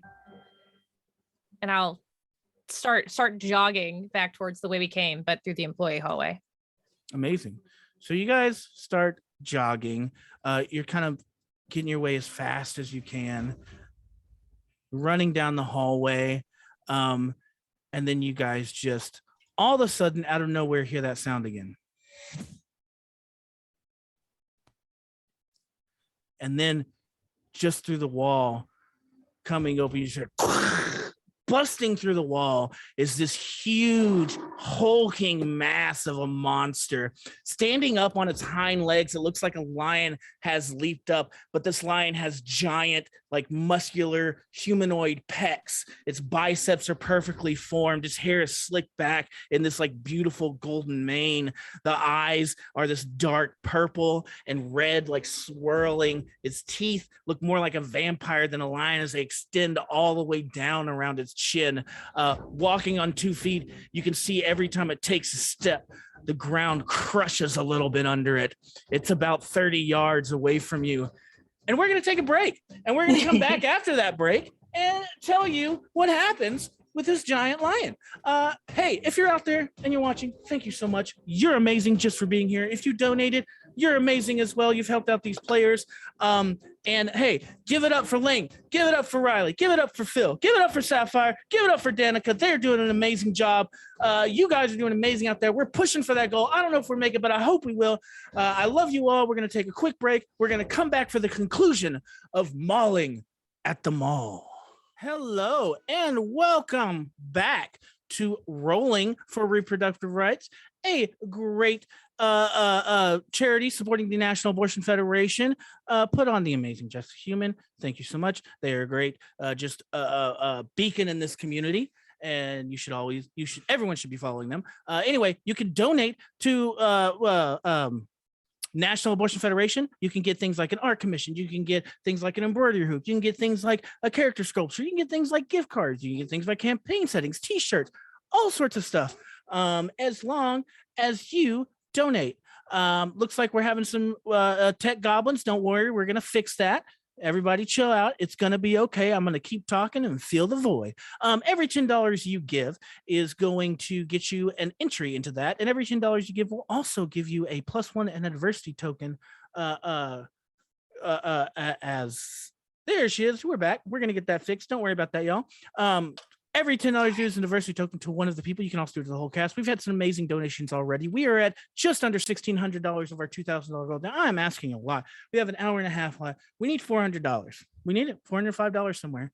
If you're out there and you can donate, please do. It's going to a great cause. This is a great community.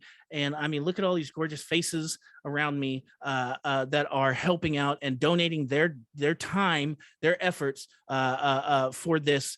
If you don't have any money, do not worry. That's okay. I've been there. We've all been there. Just hang out, have a good time, chat. That's all you need to do. We love that just as much. It's all the same. You are awesome for being here. Thank you all for being here. We're going to go ahead and roll into the second half. I'm going to get a little bit of music going here where we left off. The group of ragtag adventurers had just made themselves into the back hallway after choosing to go east and away from the open door. As they got down the hallway, they encountered a giant, very good-looking lion humanoid monster. Beautiful name, a beautiful mane, beautiful eyes swirling in different colors, muscular, furry, growling, just as big as they can, snarling 20 yards away. Excuse me, sorry. What do y'all do? I think there's only one thing I can do. And I'm gonna run at him with my flashlight, ready to fight, ready to bash. Okay, amazing. So you run straight at this thing. Give me a fight roll. I'm gonna tell you right now, you need to beat 29. 29. Okay. Because of all the Okay, that is 7. But I'll just go ahead and add 22 to that to hit 29. I won't let you go alone. All right. I'll give you 2 more. So you don't have to use all of them. You only have to give him one more. Okay, I'll give you one more. Oh, yes. Okay, yes. Yeah. Amazing. So as you start running with the flashlight, Phoebe, what do you yell at? What do you do to help Tornado in this situation? What's your help action? I am very small, but I'm very light on my feet. And as Tornado comes running in with this flashlight, I yell, "Hey, over here!" And I get the bear mace out, the gator mace. And I start spraying it like at a angle, like so that he won't run through it, but that it is distracting. Beautiful. You see this lion humanoid figure roars as Tornado starts running towards it. As he rears the flashlight up, just under his arm comes a stream of gator mace right into the lianoid's eyes. He growls again, like as he kind of puts his paws in his eyes, and before he can react, he gets smacked across the forehead with the butt of the flashlight. You see instantly it drops to one knee, but then just snarls and stands back up. Give me a strength roll as his paw comes down and grabs you around the neck, Tornado. Mm-hmm. Is that Braun? I'm sorry, Braun. Braun. Yes. Okay. Just wanted to make sure. Could be because I think it could be fight. When you think about it. So fight is more like when you swing your weapon, I guess, you know. This is more just I know. I'm just playing for the people out there. You know, hold on. Let me tell you what you need to be. 1, so that's a 10. Well, you need to beat a 12. I was going to tell you. So, does anybody want to help? Does anybody have 2 tokens they want to give out there to Tornado? I'll scream and jump in there. Actually, I'm going to make a ruling. You're too far away. As soon as he cracks the head and you see the monster go down to one knee, it growls, comes right back up. A little stream of blood is streaming from that bump that you gave him. The blood's starting to soak into the fur and like spread a little bit as it growls again. Its paw like comes down, thick fingers you can feel. They feel like just these large furry just like pipes all around. Only his finger and thumb can go around your neck. That's all it needs. The rest of the paw sits on your chest. The end of the claws start to sink into your pec. You can feel little piercing. Oh, it hurts. Stop. This is scary. It lifts you up, gives out another huge roar, slams you down into the ground. You're gonna take now there's no health points in Kids on Bikes, just FYI for everybody. Nobody has health points, so they can't be like, oh, you take so damage. What's gonna happen is you're gonna roll a grit roll to see if you can not pass out. I need you to roll a 10 on grit, or else you're gonna fall unconscious. Oh, okay. Can I do something while he's being lifted? Absolutely you can. I am going to run as fast as I can and scream and kick the lion where the gonads would be. Okay. Still give me that grit roll. Give me an attack fight roll. Una, give me a fight roll. Sorry. You need to beat on the, I told you need to beat a 10 to stay conscious. You need to beat a 14 to get that kick off. Oh, I only have a D4 in fight.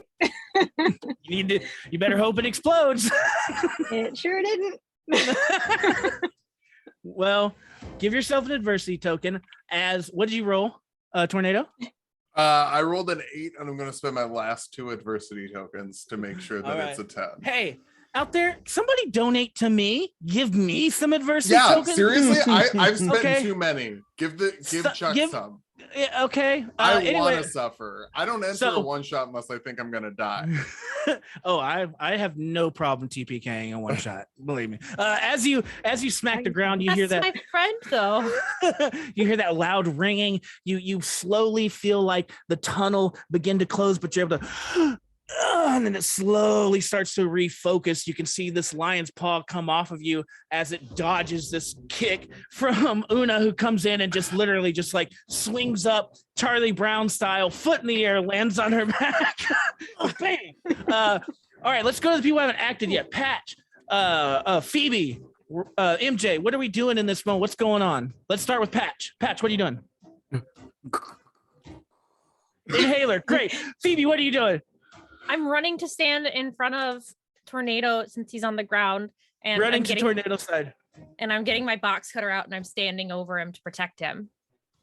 Slippery box cutter's coming out. MJ, what's going on?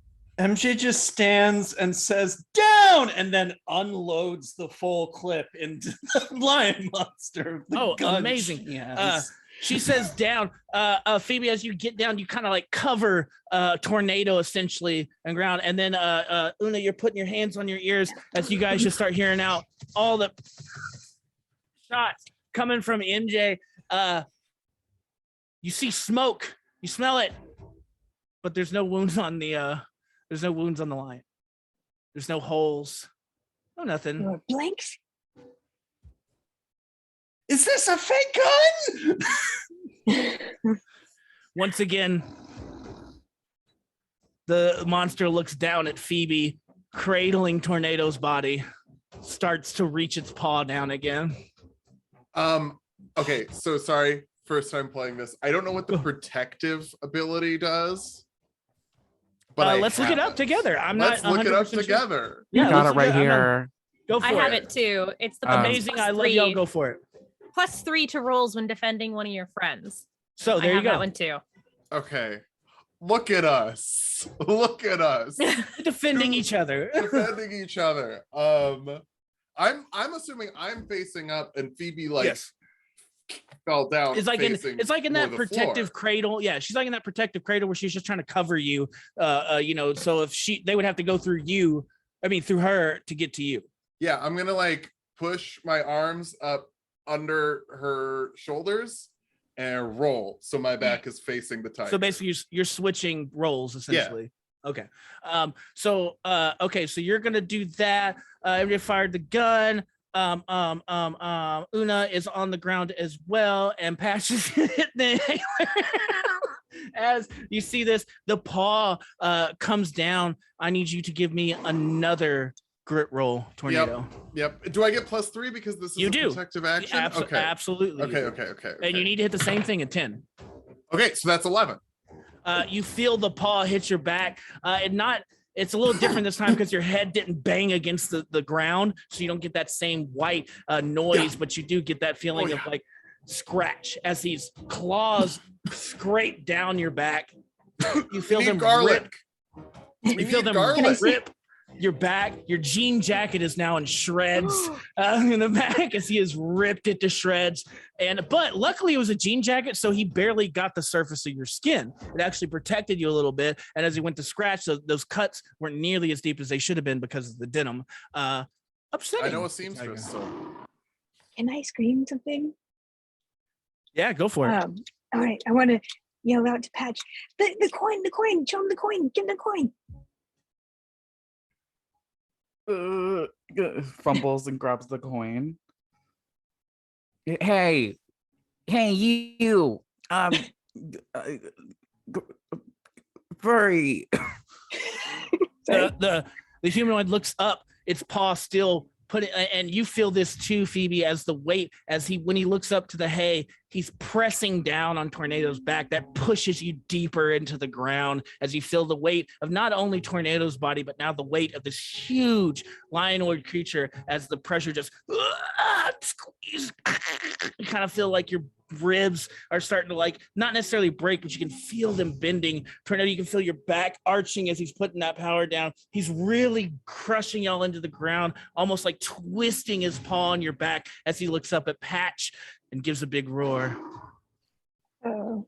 Yeah, you stop that. He looks at your coin and lifts his paw. You feel the release. The pressure is off now.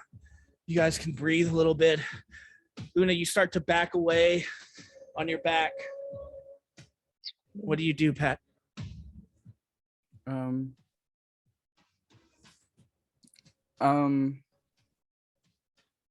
Can you speak? Talk? Just roars. Okay. How do I do? Joey, what about, let's get him some hot dogs. Maybe. What? Let's get him some hot dogs. Hot dogs? Yeah. Point him towards the concession. There's hot dogs.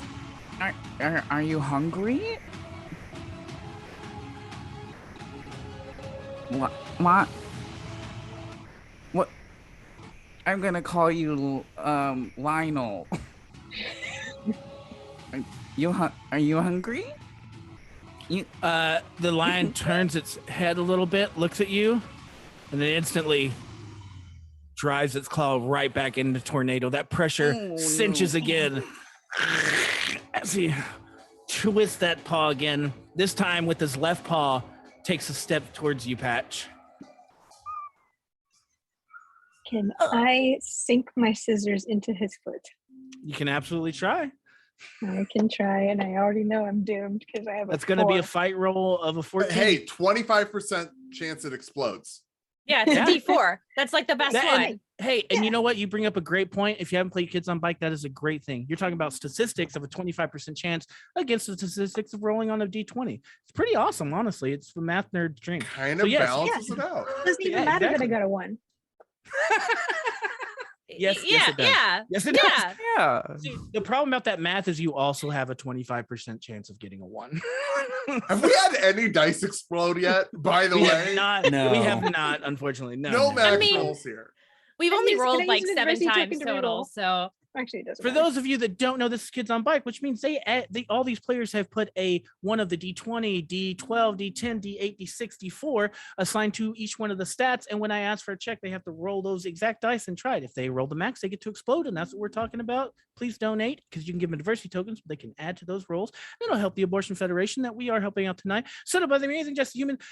They are amazing. You should follow them and you can win so many great things. Sorry, I have to do that every once in a while. You know why? Because you're awesome and you're here and you're catching everything. We're going to go back to the game here real quick. We have a stab in the foot that did not work, and it failed so horribly, Una, that as you go to stab this lion in the foot, it palms you chest straight down into the ground. I need you to give me a grit roll of a 12 because your head slams against the back of the ground as now he's got you under his left paw. He's got the pair of Tornado and Phoebe under his right paw and lets out a giant roar again. I got a 4. 4 is not enough. Give yourself 2 adversity tokens because you fell twice though. I'm still alive. Yeah. Everything as you feel the paw. The paw is the size of your entire chest, like your entire upper body. The dew claw of the paw is on your right shoulder or your left shoulder, and the other side of the paw goes all the way to your right shoulder. This thing has a huge paw, and it just palms your chest into the ground. And as soon as you your head smacks, everything's black. You're gone. You're out. You guys see Una instantly pass out. You, Tornado, and Phoebe are feeling more pressure. Phoebe, your ribs are starting to give. You are close to breaking a rib. You can feel it. Your eyes are starting to go black. Tornado, as you're looking, you can see her start to like fade. MJ, what's going on? What are you doing? Well, the gun doesn't work. So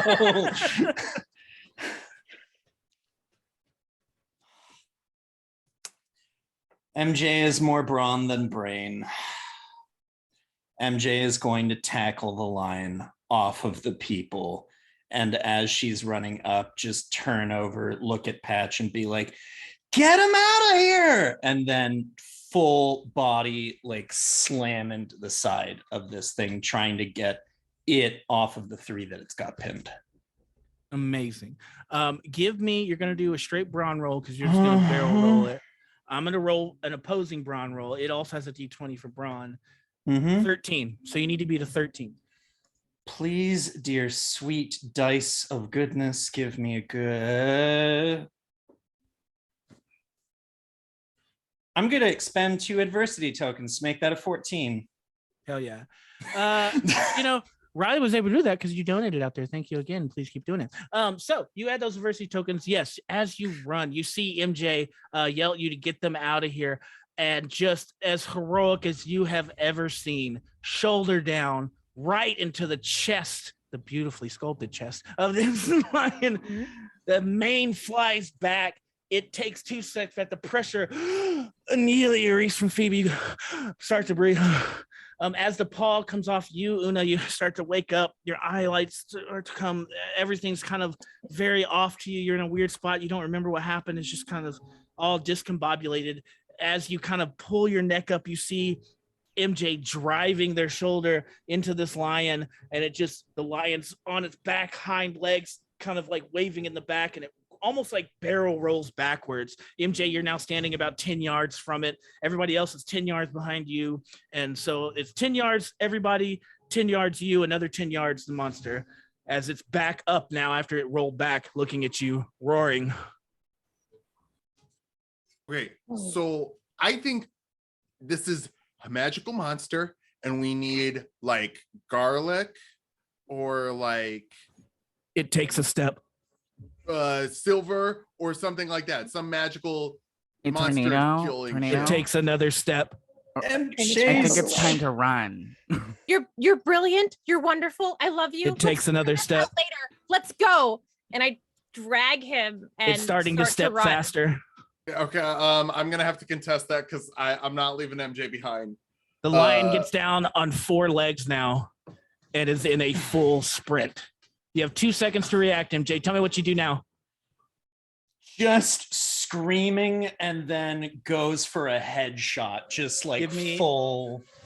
Give me a fight roll. You need to beat a 3. Okay, please. A 3 would be nice. I got a 4, baby. Hey, that's what I'm talking about. As you guys are watching this, preparing, trying to decide, Garlic, what do we do? Oh my God, MJ's just looked back. Run! Headlocks this lion monster. Now you see MJ as MJ's got this headlock, the lion lifts up. Its huge haunches are able to lift MJ in the air, still having this thing in a headlock. It's now spinning back and forth, essentially just trying to like buck MJ off of the headlock, and it's going crazy right now. It's roaring, it's ripping its claws. MJ, you're taking claw marks all over your hands as it's trying to rip your arms off of it. What's the rest of y'all doing as MJ's doing this? What's going on? Let's go back to Patch. I haven't heard from Patch in a while. Patch, what are you doing? Running. Turns around, runs. Where are you running to? Are you running just down the hallway? You're going back to the tailor shop? Where are you running? Wait a second. Let me be a little. Just a little. Take your time. Take your time. We'll slow down a little bit. Take your time. Not gonna run because running is hard. So I'm gonna try the coin again. So it's preoccupied right now, right? Yes, yeah. MJ is like MJ has put this thing in a headlock, and then because it was on all fours, and then it went back to its hind legs. So now MJ's just like holding on for dear life as this thing is like got MJ off the feet and is like trying to rip MJ's arm off its neck. As she's just a nice like on little lion necklace. Yeah, she's just along for the ride now, essentially.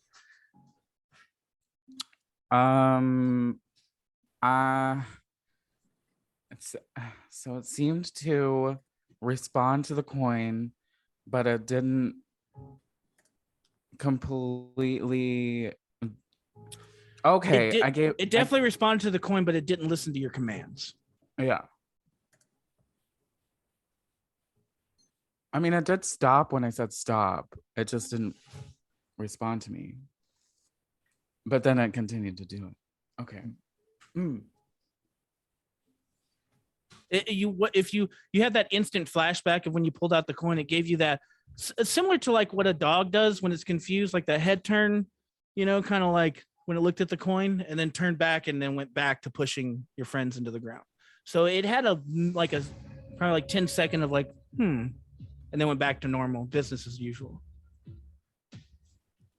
Okay.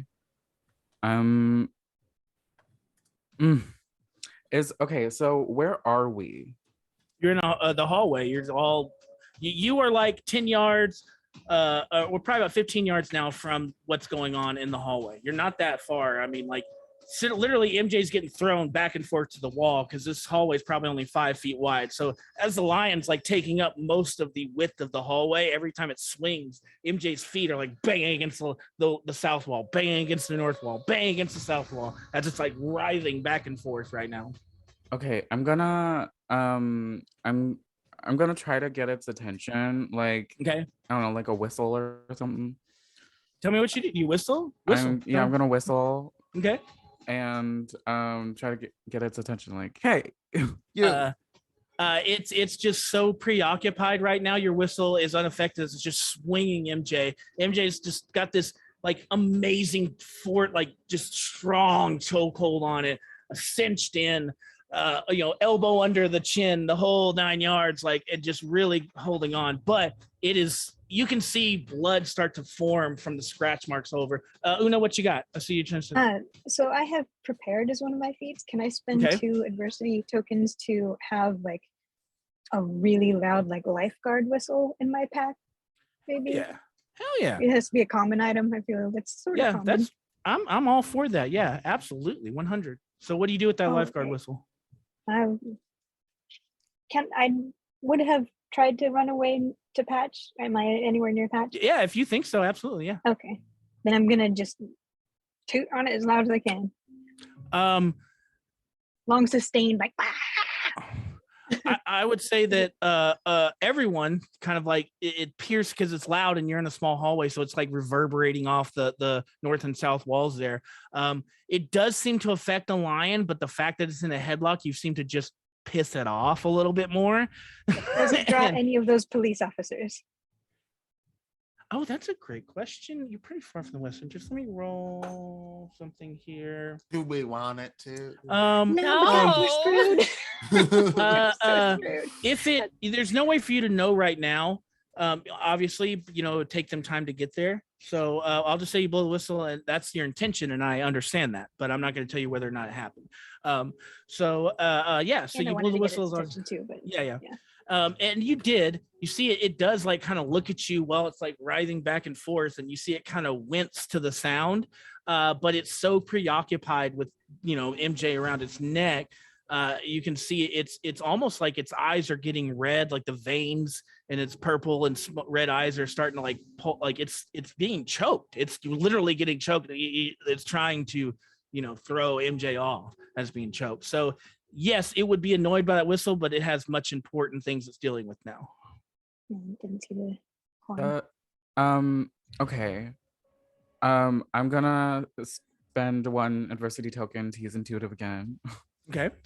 Going at the rate that they're going now,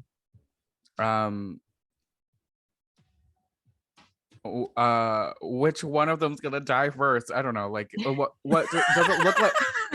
I guess more specifically, who looks worst?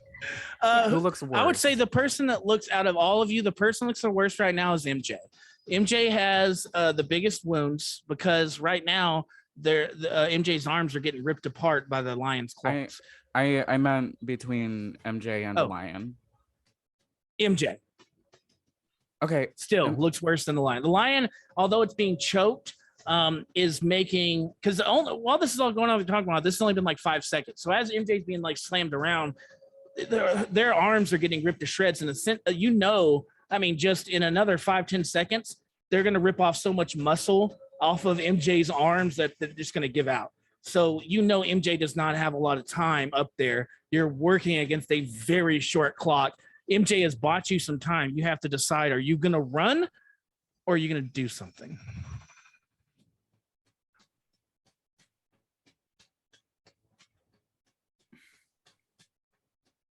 While MJ is up there, since we're kind of close, I'm going to run up with the rest of what's in that bear mace can, and I'm going to spray it in the creature's face and mouth so it stops attacking MJ's arms.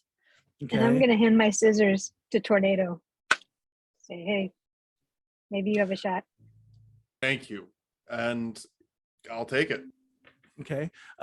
With the mace, let's do there's not really an aim. Let's do a fight roll to see how well you can aim the mace. And then I need you to roll at least, we'll make it easy. I need you to roll 9 on a fight roll. Because I'm doing it to protect MJ, do I get to use protective? Absolutely. Okay. Oh my gosh. Okay. All right. I got a 6. I got a 6, which is my fight roll. So I get to explode it. Hey. Well, you automatically win. I got another 6. Yeah! Double explosion. Yeah. Okay, that was a 1. But still. Okay. All right. So 6, 12, 13, 14. 16. If you don't know, in Kids on Bikes, when you beat a roll by a certain amount, amazing things happen. And Phoebe's just beat the roll by over 5, which means that when you go to throw this mace, the lion immediately, it hates it. It moves from clawing MJ's arms to start pawing at its own eyes. And MJ, you stop being slung around, and now the weight from you comes back down. Your feet hit the ground as the lion is on all 4s again, whimpering almost at this mace. It's calmed down. It stops swinging you, and it's almost like as it's whimpering and wincing in its eyes, still trying to shake you, but not nearly as violently.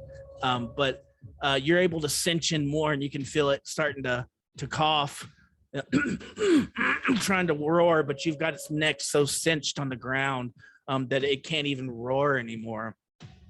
You're still bleeding, but it didn't have time to get deep enough. You're just surface wounds as Phoebe is like just amazingly aimed this base right. The stream actually like wanted style curved bullet went up the nose of the snout of the lion and like got all into its sinuses and just like essentially it's like, I couldn't deal with it and it's down. Although this lion is down and you've got it synced, you can feel it starting to really get into it. And it's able to literally, I need you to give me another brawn roll, Riley, MJ. I need you to beat a 15 as it's going to try to buck you off and run. So give me a brawn roll. I need you to beat a 15, MJ. No? Give yourself an adversity token. Oof. Okay. No. Can So let me say this in Kids on Bikes: when you fail a roll by 10 or more, it is described as catastrophic. MJ, as you are bucked off, you do a full backflip and land on your head. You guys all hear a as MJ goes out. Eyes closed. You heard a snap. Lifeless body on the ground. The lion starts to run on all fours towards the open entrance. I'm going to go step by step as it's going. It's got 100 yards to get out the entrance. It's already moved 10 yards. What are y'all doing? So towards us or away No, from away. It's running away from you towards the open us? door. Oh, run. that's a win. That's a win in our book. I'm checking on MJ. Yeah. MJ, give me a grit roll. Beat a 9.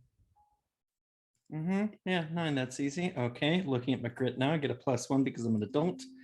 I get a D10 that I'm rolling with. I'm freaking out because I'm in the wrong tab. There we go. We click the roll.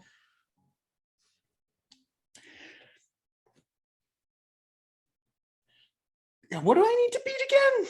9. I'm going to use my 3. No, I got a 4th one. I'm going to take it to 10. I'm going to take it to 10. MJ is breathing, but is out cold. Yeah, I'll saddle Do her not up move. on my Do not shoulder. move. Do not and- move, MJ. She broke her Wait. neck. In that case, I will just stand over MJ, and like brandish the scissors. The lion gets another 10 yards. Away, right? Mm-hmm. Yeah, you better run. But The lion about- stops. what about Patch's mom? I mean, we bought them Did a I lot of piss it time to off? get away. You don't know. Okay. I'm standing over MJ. We apparently, according to Una, we can't move her, and I don't know much about no medicine or science. The lion turns south and can goes I- into the tailoring shop. Why? Can I roll use a adversity for insight to see Absolutely. if we can move MJ? Yeah, you can do that. So Okay. your insight, you have insight. You spend your adversity, and yes, you can move MJ. Neck's not broken, just severe concussion. Oh, that's fine. Well, then we got to keep her awake. I've gotten plenty of concussions. Oh yeah, it's out like a light. And I mean, since that's intuition, or it's like with a stage 3 concussion, like a full like blackout, pass out concussion. I don't know much about those. Does that last for a while? It's got effects that are essentially blurred vision, headache, but like light will hurt you. Like, yeah, you just basically have to like rest for a week in darkness to heal that. Who amongst us hasn't had a 3rd-degree concussion on a Saturday? You know, like Can we wake MJ up enough to at Oh, least like try to? MJ is pull her not along with us? responsive right now. MJ's out cold. Yeah. I think I can't carry the ring, Mr. Frodo, but I can carry MJ. That's a reference to the give me- only book yeah. he's ever read. Give me, I'd say simple to get MJ. Give me a brawn roll of like an 8. Let's see if you can. Yeah, That's a 9. yeah, easily you're able to. Oh, 10 actually, hunch- plus 1, 19. Amazing. So hunch her over your shoulder real easily, Yeah. or if you want to carry her, like I don't know, whatever you want to carry, shoulder or bride style, Yeah, whatever you want to shoulder. do. Okay, so you're carrying now. Where are you carrying her? The lion. You hear it kind of like a bull in a china shop going through the tailoring shop right now. Boy, it sure would be awful if the lion found that guy that we left in there. Yeah. Oops. I mean, that was a sketchy cop who was lying about being here. Oh, lying at the time. But you know, Too late now. Let's go. Well, I care more about this little group. I agree. The thing that you did with that coin, we got it from that cop. Yeah. It seemed to recognize that, right? Yeah. So maybe we need to go where the other cops were. Maybe that's where Patch's mom will be. Where they didn't want anybody to be. The best place for us to go is where they didn't want anyone, right? Yeah. Yeah. Yeah. So we need to go to the movie theater. It's where they have the hot dogs. That's Okay, yeah. I don't have a better plan. Let's do it. let's go to the movies. We got to do something about MJ though. That I don't know shit about taking care of somebody who's this fucked up. I don't know. MJ, I'm gonna let you roll a grit to see if you come to, but it's gonna be pretty high because it's the first one. We'll lower it every time. So for the first one, 15 grit, and you can come to. Okay, 15 grit. This is easy peasy. Got a 10. That's a 5. Okay. So you do not come to. Okay. I'll give you another one in a couple minutes. It's a bit of a shitterooski. I mean, I can carry her as long as that Frosted Flakes looking fucker doesn't come back. Patch, give me a brains roll. And Patch, also, I need to know, what did you do with that necklace? It's in my pocket. Okay, just wanted to make sure. I want to make sure you didn't leave it in the store. Okay. What's your brains roll? You need to beat an 8. I got an 18. Oh, that's an amazing result then. You're able to hear very deftly, like the snorting of the lion still in the shop.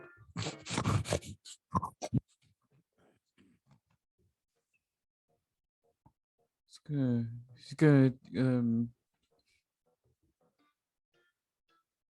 So you make a little peek. As you make a little peep, you're able to see the lion is like sniffing and kind of nuzzling the cop's body. It's hogtied. The cop has now come to, and the lion is talking, and you can hear the cop. You can't hear what he's saying, but you can hear a little bit of whispering.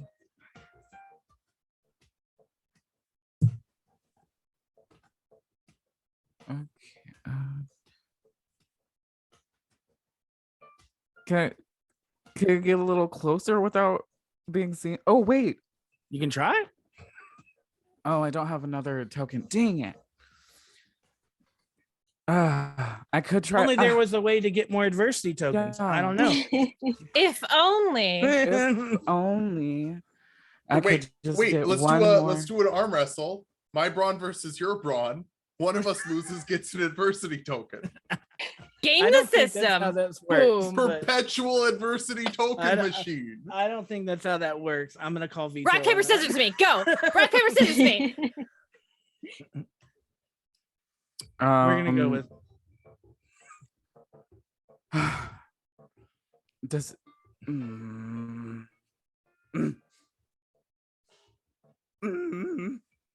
Oh, then keep going. I'm listening. I'm listening too. I just need one more token, please. Hey, this is a great time to remind everyone we're raising money for the National Abortion Federation. You can donate $10 to give us +1 to a roll.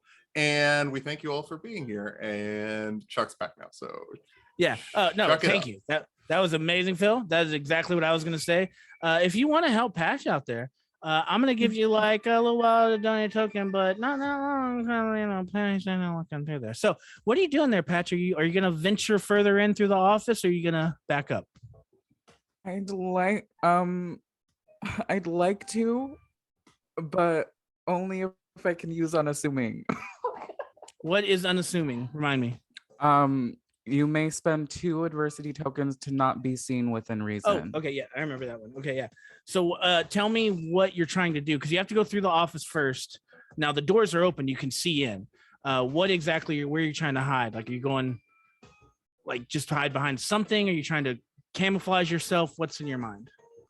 Probably like hide, like make my way, like sort of settle a little bit across the wall and or sidle and I don't know, make my way behind a clothing rack or something.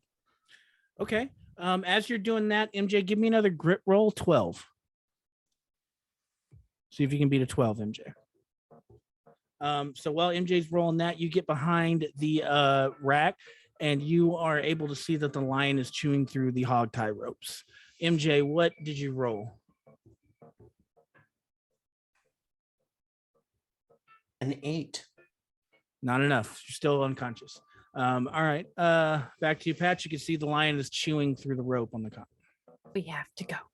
Yeah, have we to go. gotta go. Go. I kind of just want to watch and see what happens. He's just as the lion ends and like kind of gnaws through at the cop. Mason's like, stretches, fucking kids, and he you see he's like he kind of speaks to it in this like weird growl language, like he looks at the lion, he's like, and the lion and looks and it passes you because you have that ability and just runs past you in the loading rack back into the hallway. You still in the hallway around MJ's body, see the lion head poke back out, looks down to the west entrance, then looks back at y'all, snarls. Its eyes beat red from the pepper spray. Tears, you can see it's like mane and fur around its eyes. It's all like that wet dog looking fur as it's been like leaking out of its sinuses, and it is pissed. It is snarling. You can see drool now is overseeding those same wet lines from the crying. The tears has now been superseded by drool as it's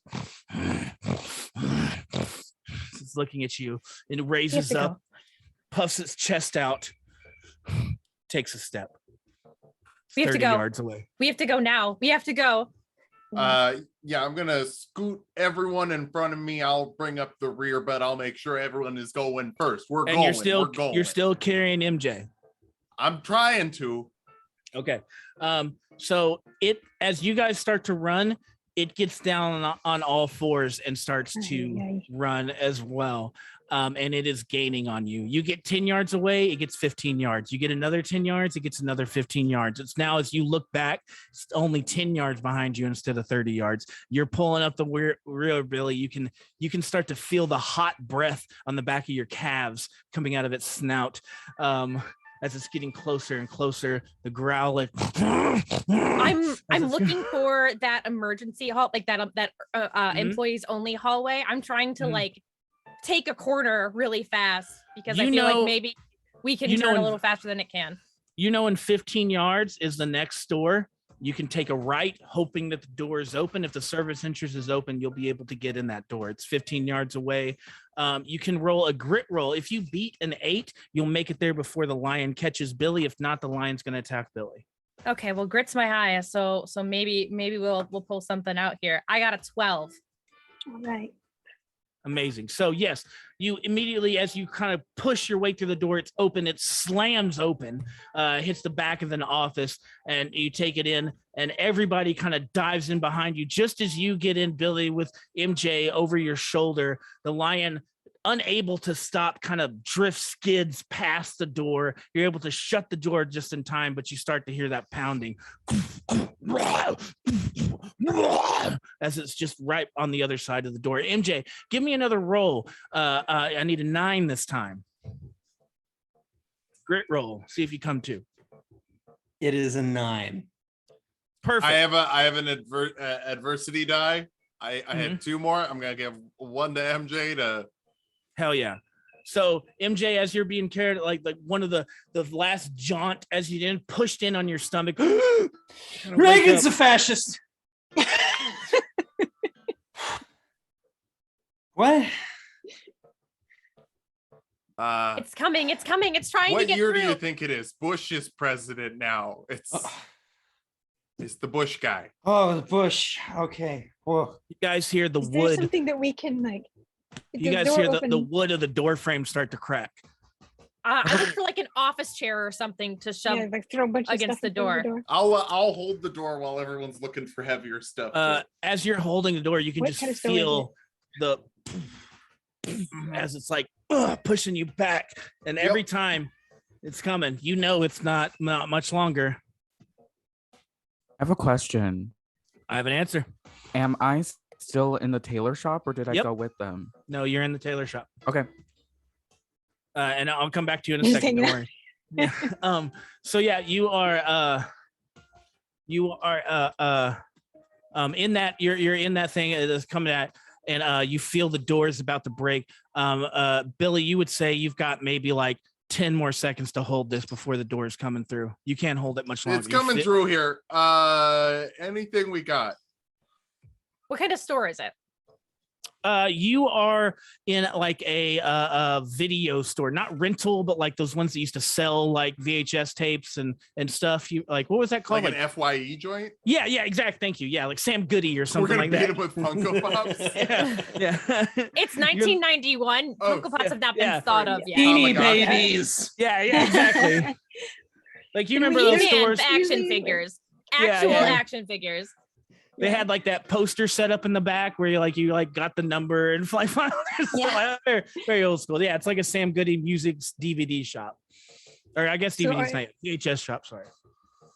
Cassette Are tapes. those dividers that they're tracks. like the displays that For- you could push that would For you know, they're just kinda for heavy? like reference purposes, as you're there, you're able to see things like Howard the Duck on VHS.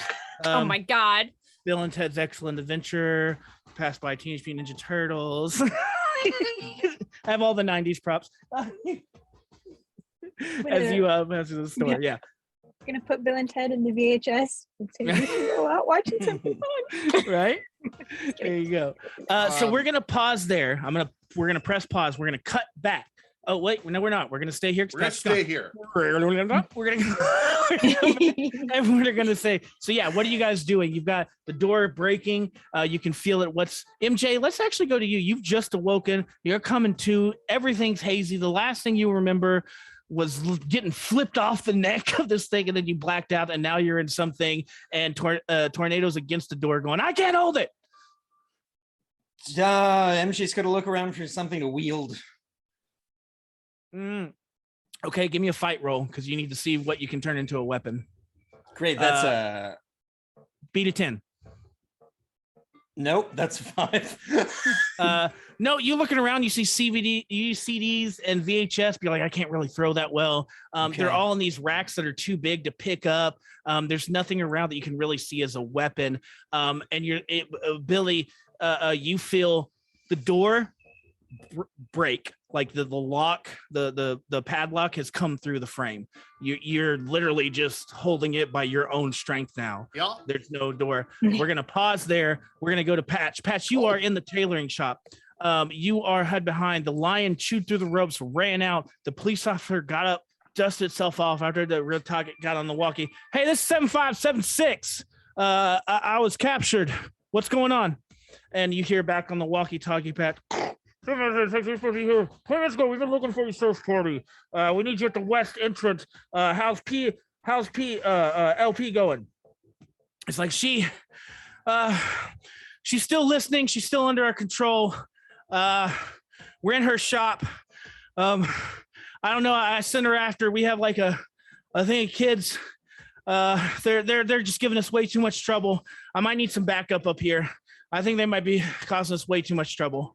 But they're in the west entrance. They're going towards the movie theater. Then you see him. He goes actually out the front entrance, but toward like west towards the movie theater. Trails off. Uh-oh. Hello? Uh-oh. Was that just Patch heard that?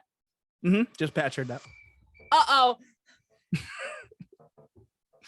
What do you do, Patch? I don't know. No, I know You're alone. You're alone in the store now. I do know that they're headed but I thought we were okay, but I don't. I love it. Okay, so Patch knows that they were heading towards the movie theater. I don't know if he knows where they are. You can hear now. commotion. You know that something's going on in the hallway. You just don't know what. I'm shouting at the top of my lungs. Yeah, like you hear commotion. You hear like, you know, fire like is what you're kind of hearing. I don't like it. Okay, I'm going to. Okay, hold on. I love having this effect on players, by the way. It's why I do this.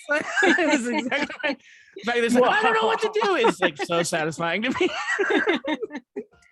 Okay,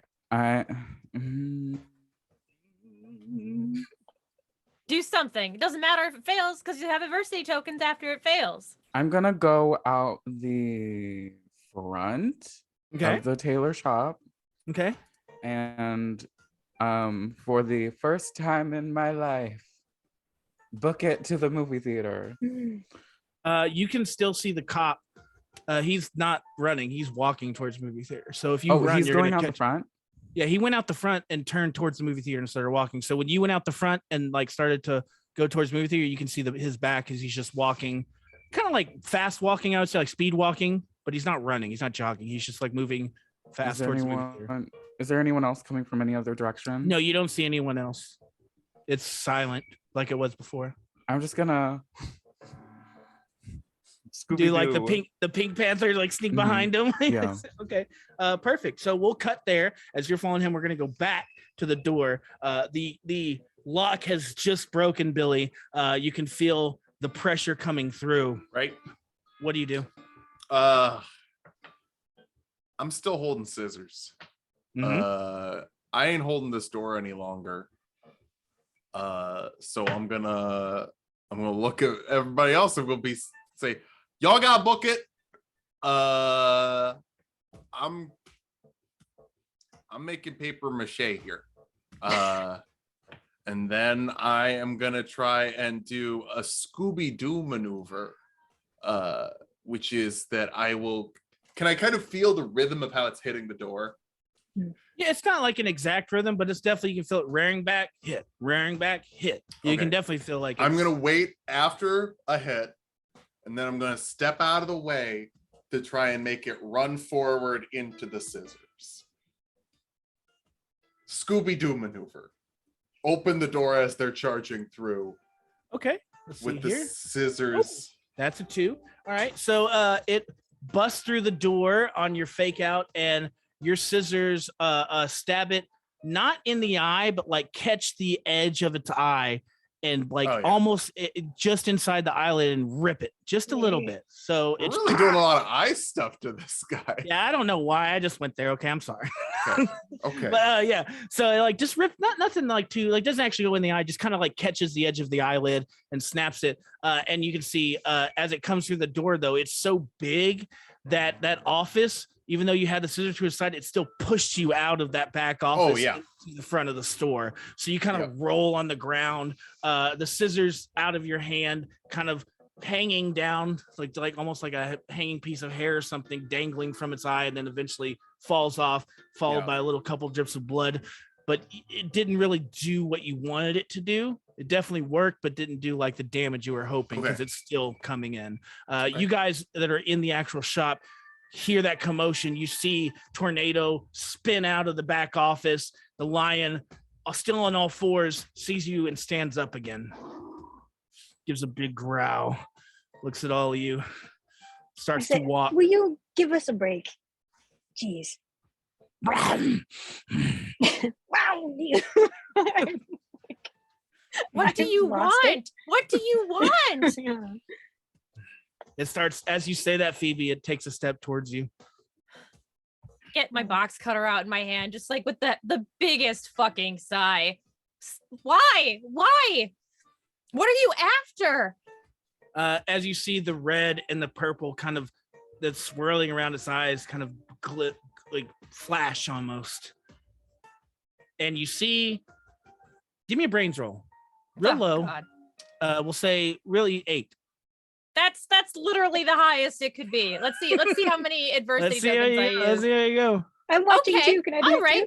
Well, I got a 6, so I do have 2 adversity tokens. So I need to use 3 of them, right? There we go. Yeah. All right. Yeah. So I'll just use 3 adversity tokens. Hell yeah. Oh God. you saw the quickest flash of sympathy, empathy in it, but then like it's like the swirl of that empathy was immediately erased after like it snapped out of it, growls again, takes another step towards you. What is the lion creature wearing? Nothing. Nothing? Okay. It's fur. Yeah. Just making sure. I look at my friends. Oh, this is stupid. This is really dumb, but I'm gonna do it anyway. I look at my friends and I look at what rough shape everybody is in, and I hold up the bear mace can and I shake it in front of me. Okay, well, if you want to chase somebody, chase me. And I run out the front door, trying to get its attention and trying to lead it away. Give me a charm roll. Okay, yeah, sure. You gotta beat a 12. 12. 12? I have a D10 in charm. Did I it got a 10. explode? I got a 10. Okay. Don't roll a one. I mean, actually, no, I don't like this to say. I don't want you to run. Yeah, you're right. Okay. All right. Okay. There's literally only one thing that it can't be. Okay, it's a 6. Hell yeah. Yes. Hell yeah. All right. Okay. You say that, turn around and run. The lion doesn't even look at anybody else. Just gets down on all fours and starts to gallop after you. Oh, this was a really stupid idea. I run back towards the tailor shop where Patch was. Mm-hmm. All right, so let's pause there as you run that way. We're going to cut back to Patch. You are following in this cop. As you are following in this cop, being very sneaky behind it, you all of a sudden hear that same roar. You see the lion run out of the Sam Goody shop, and Phoebe is running towards the cop now, and so the lion's behind it.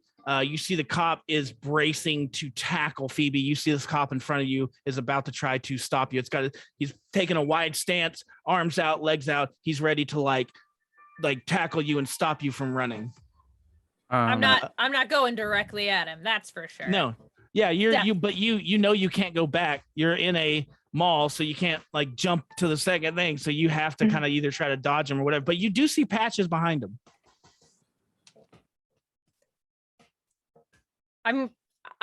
If Patch has something that he wants to do or like put into this.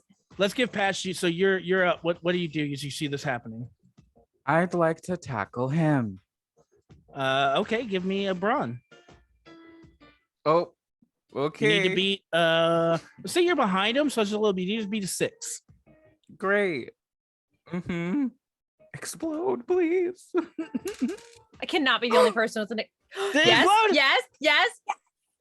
Yeah. What was the success 6. number? 6. I got a 6. Yeah. You see Patch run, and like as the cops like not even paying attention to Patch, looking straight at you, you know that what's about to happen. So you just start running straight towards the cop. It's like, yeah, I'm gonna get you. And instantly as you get there, Patches tackles him, and you run past Patch. Now, the problem here, Patch, is that as you tackle the cop, the lion is now about 10 yards away from you, barreling, running full speed, and you're on the ground. Phoebe, are you going to keep running? And also, what are you guys doing in the shop? Are y'all chasing Phoebe? What are y'all doing? So, yeah, let's cut back there I'm for chasing Phoebe. Okay, so y'all are right behind. So y'all all see this happening. Okay, so Phoebe, what are you doing now that you've been tackled? You're free. Are you keeping running? Or are you turning back? As Patch lands, I'm gonna try to run past Patch and just hook him with my arm as I'm going. I'm pretty flighty, so I feel like my momentum might be able to help here. Okay. Yeah, give me a flight roll. Yeah, absolutely. Let's get a flight roll. Let's do an 11. Okay, all right, we can do that. I rolled an 11. I'm doing it to protect my friend, so that's +3. Absolutely. So that's a 14. As like before Patch even hit the ground, scooped up as Phoebe like catches you. But the lion, as it passes the police officer, I mean, just like isn't even focused on that part of it. Literally, its claws sink into the back of the police officer as it's using it almost like a sneaker to get traction as it skids it across the top of the floor and keeps coming after Phoebe, who now is running even a little bit slower because you're carrying Patch. So it's gaining even faster. And it's getting away from you guys behind because it's running faster than y'all. So you guys are losing ground as you're running. It's probably about 20 yards in front of y'all, and it's about 10 yards behind you, Phoebe. Did I see the flash happen? The flash of empathy? If you can beat a brains roll of 8, because you were in there. Of 8? I got 12. And yeah, you saw it and understood it. All right. Then I'm just gonna scream down to Patch. Use the coin. Be nice. Ask it to stop. Tell it you're a kid. I'm a child. Okay, so from what I heard in the shop, and seeing as though Patch has a D20 brains, I'd like to use intuitive one more time, use my last token. Just to ask you a question. I don't know if I want to ask it publicly. Oh, I know what you're though. gonna ask. Okay, what's the answer? Yes. Okay. You want to share with the audience what you just asked? No. Not right now. Okay. Well, we'll get there. But the answer you're most, I 90% sure I know what you're asking. The answer is yes. Okay. Well, okay, knowing this now. Change things a little bit. Yeah, a little bit. Yeah. Hold on, give me a second. No, yeah, fine. The whole time I'm just trying to run, trying to get as close as I can. Okay. As I have dragging a confirmation. Patch, let's say, as I'm dragging Patch behind me, I'm yelling at him, do something. Okay, I'm just going to stand. I'm gonna stop moving. Patch, like, just you feel the weight as a struggle, and you're not strong enough. You're strong enough to pick him up when he's willing, but as soon as he starts to wiggle, you can't hold him. Patch releases your grip. Lion's now 5 yards away and staring right at you, Patch.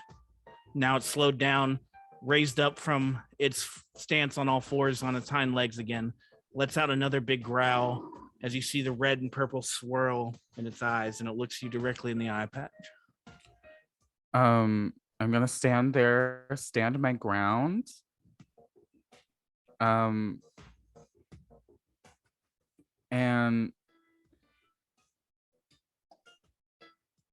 do I recognize anything about this creature?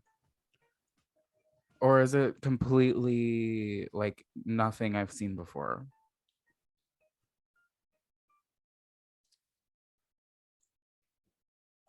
I'll give you this. You don't recognize anything physical, right? But you have a familiar feeling around it. I know. Yeah. So you know this creature somehow. Okay. Did it stop in front of me, or is it still coming at me? Still coming. Takes another step. You can see its paw start to reach out and come towards you. I'm gonna turn and put my arm in front of him regardless. The cop stands up right in front of you guys, MJ, Tornado, and Una, who are walking kind of like behind as your guys catching up. You see the cop stand up. It puts its weight on the bar and says, just kill them. Do what you're supposed to do. MJ's gonna, yeah. No roll necessary. He's like, kill them. Do it. Passes out as MJ clocks him across the back. The lion roars again. You see empathy swing across its eyes, but immediately click out as now I need you to give me a brawn roll as its dew claw and finger wrap around your neck, Patch. Oh, me? Yep. Brawn? Mm-hmm. Okay, what's the You need success to beat a number? 12. You're trying to resist this huge creature grappling you. Okay.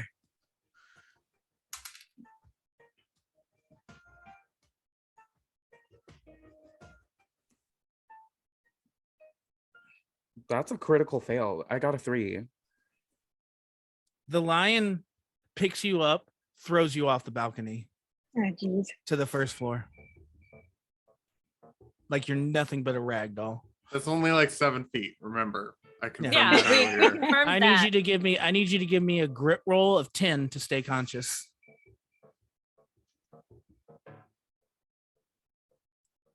Woo! And just out there, if you're watching and you're thinking about donating, there's 20 minutes left, and I have no problem TPKing these people. I'm just telling you. He'll do it. I asked him to. I said go ahead and do it. It'd be funny. My camera. It's okay. We can still hear you. Yeah, that's T. I got a 1. You're out like a light. Was there a 0 after the 1? You guys Yeah. just see this lion pick up Patch and throw it like a human to throw a napkin away. Like just like it's nothing. Means nothing, is irrelevant, off to the side. It's looking at Phoebe now as it's raising its right paw. That's just the only one who knows anything about what's going on, too. I love it. God damn it. Can I shake the officer awake? The only person who has anything to handle MJ knocked him out. You can try. If you want to try, Can I yeah. roll for that. Give me let's say what would that be? Flight. What do you say, Peanut Gallery?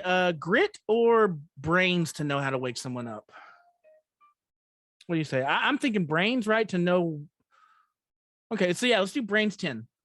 Okay, so then before I do anything, I say to Tornado, you still got those scissors? Yes, I do. Or no, I don't. I dropped them. Oh, damn. Yeah, I was about to say you That's dropped them just in what I the was in the gonna other do. store. Yeah. MJ, you still got that toy gun? MJ pulls out the gun. Yeah, I got it. All right. Point it at the cop. 18. Oh yeah. You know that if you like you just know that if you get something smelly under his nose, so you think of that greasy wrapper and you put it under his nose, and he's like kind of wakes up, gun in his face. I say, tell it to stop right now or we blow your effing brains So out. this is taking a little bit of time. As you're saying that, Phoebe, I want you to give me a grit roll. You need to beat a 10. Okay, to as resist the it's grapple. I mean brawn roll, sorry. Brawn roll to resist the grapple. I'm gonna move. Like I'm gonna attempt to move. I'm gonna attempt to run away. If Okay, I well, then don't see stairs, I mean, I'd Okay. rather roll grit, but this is what I'm doing. If I Okay. don't see stairs, I'm going to leap over the balcony. So I'll give you this. If you want to run, you're going to roll a flight. If you want to try to resist it just grappling you, like dodge or resist it strength-wise, that's going to be a grit. So that's up to you. If you want to run and try to jump, that's a flight. If you want to try to resist the grapple, that's a grit. I don't know what's coming I mean, after not grit. I'm sorry, not grit. Brawn. It's a resist the brawn that or changes flight. everything. Yeah, Then yes, I'm gonna run. I'm gonna run. What do I have to beat? So to run, now you said you're jumping off the balcony. I would If say I can't find stairs or something to get downstairs. Stairs are going to be passed like on the other side of the creature. Now there are stairs towards the west entrance, but it would I would say easily you don't need to roll. You know that there's no way you can outrun that thing to the entrance. So okay, then I'm gonna jump. So you're going to have to roll a little bit higher not to get injured. I'm going to give you a flight roll 14 to get down there safely. That is literally the max I can do with my last remaining. This is not gonna happen. This is not gonna happen. Exploding guy. I can't explode it again. I can't, and I'm not protecting my friend. Oh crap. Well, I got an 11.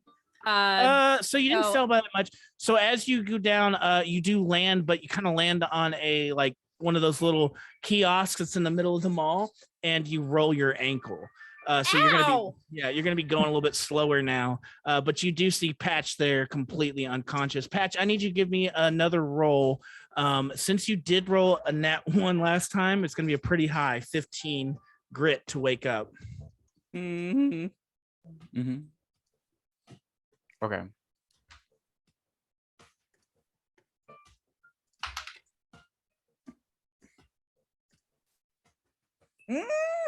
What'd you 5. roll? Phoebe, as you get down there, roll your ankle, you're able to look up. You go to Patch. Patch isn't breathing. Oh God, no! No stomach rising, nothing. You reach down to look, listen, feel, put your ear against the nose, no hot air, no nothing.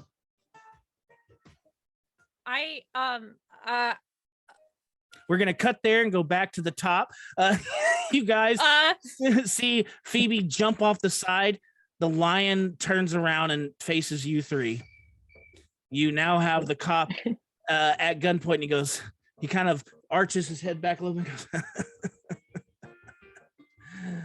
no. Kill them. You see the lion take a step towards y'all. Hey, my denim vest. Mm-hmm. It's split in two, you said, right? In the back, yeah. It's got like four from the claw, so it's got 4 shreds down the back. So it's kind of like almost like looks tapered down the back. Okay, I'm gonna take it off. Mm-hmm. I'm gonna rip it in half, wrap each half around my fists for some like hand wraps, and I'm going in. What are MJ and Una doing? I'm going to. The only thing that I can think to do Shoot 'em. is talk to it. Okay. Yeah. I don't have a gun. I can't shoot There are it. two kinds of people in this world. Two kinds of people. I would be the other kind if I had one, but I don't. What are you saying to it? Oh shoot. Something. What did you say in the store again that flashed the empathy? You saw what did Danica say? Yeah. I mean, what did Phoebe say? I don't remember. What exactly did you say? You were appealing to something. I was appealing to it. I was saying, what do you want? What is it that you need? Why are you chasing us? That's what you asked. Why are you doing this? What's this for? And you saw the empathy flash across, but immediately get like sucked back in. Yeah. So basically, you say the same thing. Like, why are you doing this? We're children. We are children. Tell us what you want. Ooh. Okay. Why does this man want to kill children? Oh God, sorry. That's a bit heavy. Okay, no, that's fine. So you see that that shook it. It stops walking. Give me a charm roll. I need you to beat a 10.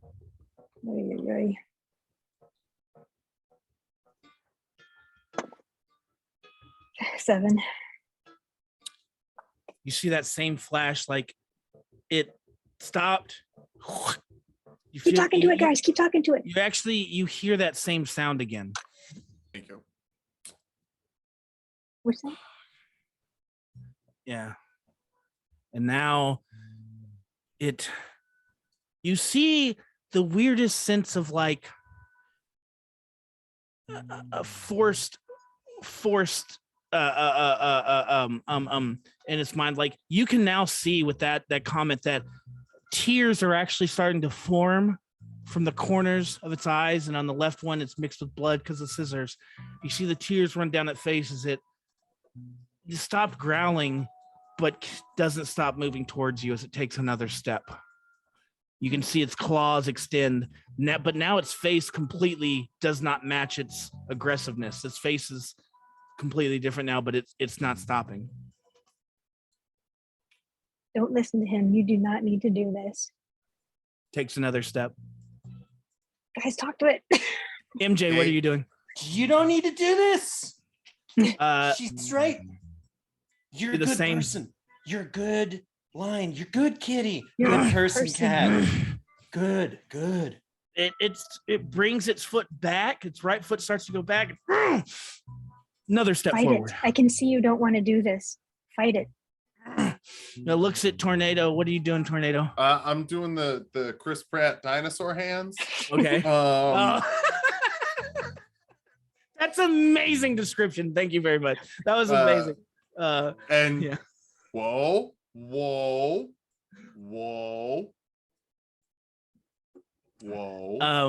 It takes another step, almost back, fights it, goes forward. We're cutting. We're going back down to Phoebe. Phoebe, what are you doing?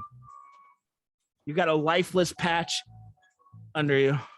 And you just got +2, so thank you for the donation. If anyone else wants to donate, at the last minute. if anyone else wants to donate, we're raising money for hey, the this is the National time. Abortion We've got 10 Federation. minutes left, and I am not afraid to TPK these folks. So if you want to donate and support a great cause, get into a raffle for some great prizes, and just do amazing. Now's the time. Go. Do it. I'm going to as I'm trying to like figure out what to do, because like I've only seen CPR on TV, so I'm not sure how you do that. I'm also using the only thing that I can think of that has so far helped, and I'm checking Patch's pockets. I'm looking for that coin that is in Patch's pockets. What do I find in Patch's pockets? You find the coin and a necklace, a silver necklace that they picked up. He picked up in the shop. So you have the necklace and a coin. And let's say, I don't know, yeah, I was about to say, and the inhaler. Well, I know that that's not going to help in this situation. I give myself a puff for luck. Amazing. Yes. Can I, like, with the pieces that we have, can I put it together? Give me a brains roll. You need to put it together. Give me a 10. No, I can't put it together. You have Even no with idea. You have 2 pieces of silver in your hand. You don't know what to do with them. Okay, well, I hold those 2 pieces of silver and I attempt to CPR the person in front of me. Okay. Patch, since you probably wouldn't know CPR well, I'm going to let that be a +2 to your roll. Patch, I need you a 9 grit to come to. And you get a +2. I've watched the show Emergency from the 70s. They're actually very good about teaching people how to do the right things. And that show is on TV all the time. So that's where your +2 comes from. Absolutely. Thank you, TV land. Not the best CPR, but enough to help, right? Enough to, like, probably like you're putting your hand a little bit too high on the chest and actually hitting the ribs instead of the sternum. So a little uncomfortable, but still getting the job done. Okay, well, I don't like that look, Patch. What is your roll? I haven't rolled yet. I'm scared. Okay. This is I it. rolled an 8. So 8 what was plus it? 2, I got a 10. Is it a 9? Yeah. Okay.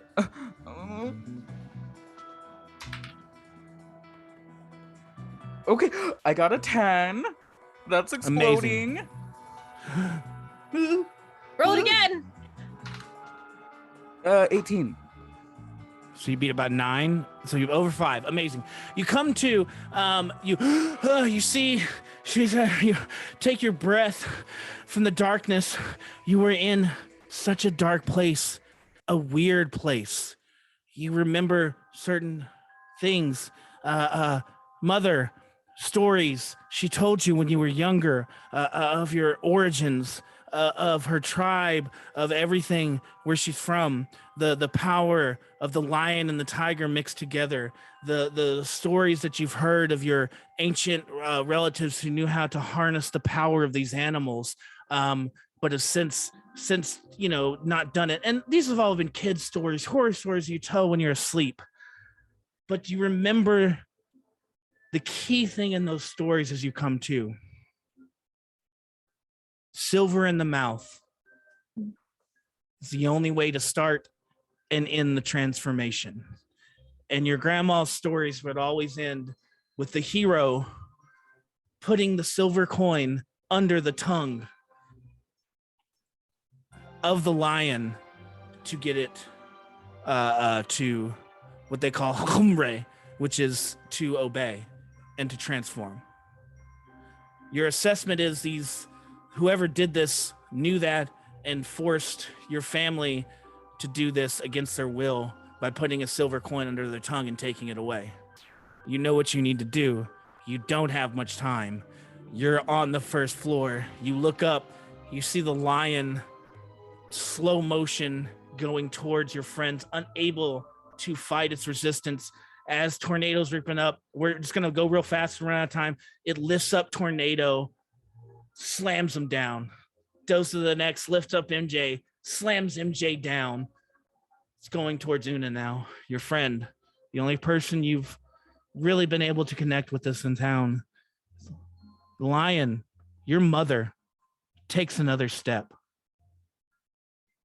Your mother reaches out and is about to grab Una's neck. What are you doing, Patch? Okay, so just recap of like where we are. Mhm. We're on the lower floor. Mm-hmm. Okay, so I'm going to search my pockets real quickly. Just find the coin again. It's not in But there. they're Phoebe empty. has it. Yeah. It's in my hands, which is right in front of you. Yeah. I'm gonna snatch it. And +1 to Patch, by the way, real quick. Thank you for that donation. We have a +1 to Patch. Just FYI. Okay, yes, keep going. thank you. Keep going. How quickly can I get up there? How do you want to get up there? You want to run to the stairs? What do you want to do? Tell me. I guess I'll have to just go to the stairs and run up. Okay. Real quick, by the time you're able to run, and I'm both Phoebe's in tow, you guys run to the stairs and get up. He is just now at that time throwing Una over the side. Una, give me a quick grit roll of 10 to not go unconscious. Can I try to scream and get his attention before it throws Una? Too far away. Okay. It throws Una and then turns around. It's noticed y'all. Stares at you, Patch. Again, you see that trying to resist but can't. Tornado's out. MJ's out cold. Una's over the edge. What'd you roll, Una? When? Una is hurt. When you saw her fall, she snapped her arm. She tried to use her arm to step, and her left arm just snapped in half, and she's out cold. You've got no time. The lion's running towards you. I'm gonna It's galloping faster. I'm holding out the coin saying stop again. It doesn't care. It's Okay. running fast. Well, I'm just gonna run towards it and try to. Is its mouth open? Oh yeah, it's roaring. I'm gonna try to get that coin under that tongue. This is the roll. No. This is the roll that decides what happens, Patch. Right now, are you ready? I need a fight roll. Can I help? Yes, can I go you can. for its ankles so I can try to get it on the ground? Absolutely. I need a fight roll. I need a 10. Phoebe's going to help you. She's going to give you a +2 with her help. Okay? Can I give all my adversity tokens? How many do you have? I have 3 because I She's gonna just give got you a +2. +3. She's going to give you a +3. What's your roll? What do you roll for fight? Okay. 6. Okay, explode. That's an explode. But you already got a +3. 6. So you did it. Yeah. Plus the next roll, you did it. Tell me how much you did it by. Give me a roll. Give me the other 6. What'd you roll? Roll a d6. 2. That was 2. That's enough. Instantly, as this lion is jumping towards you, you deftly slide the silver coin under its turn. Instantly, you see this fur suck back in. You see your mother there in the fetal position. Patchies.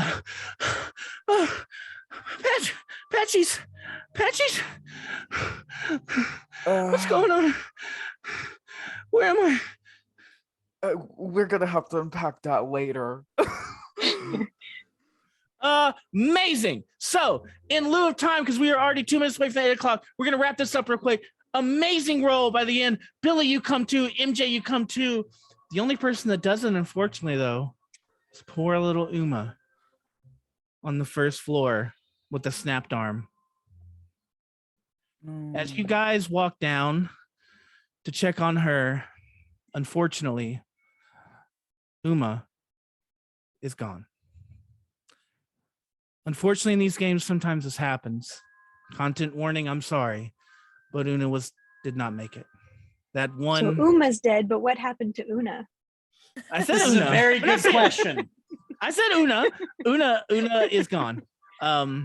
To wrap this up real quick, the west entrance, the Croton cops are gone, and all the people have been gassed. If you go to the west entrance, you see just a bunch of people passed out. They're still breathing, but they are not too.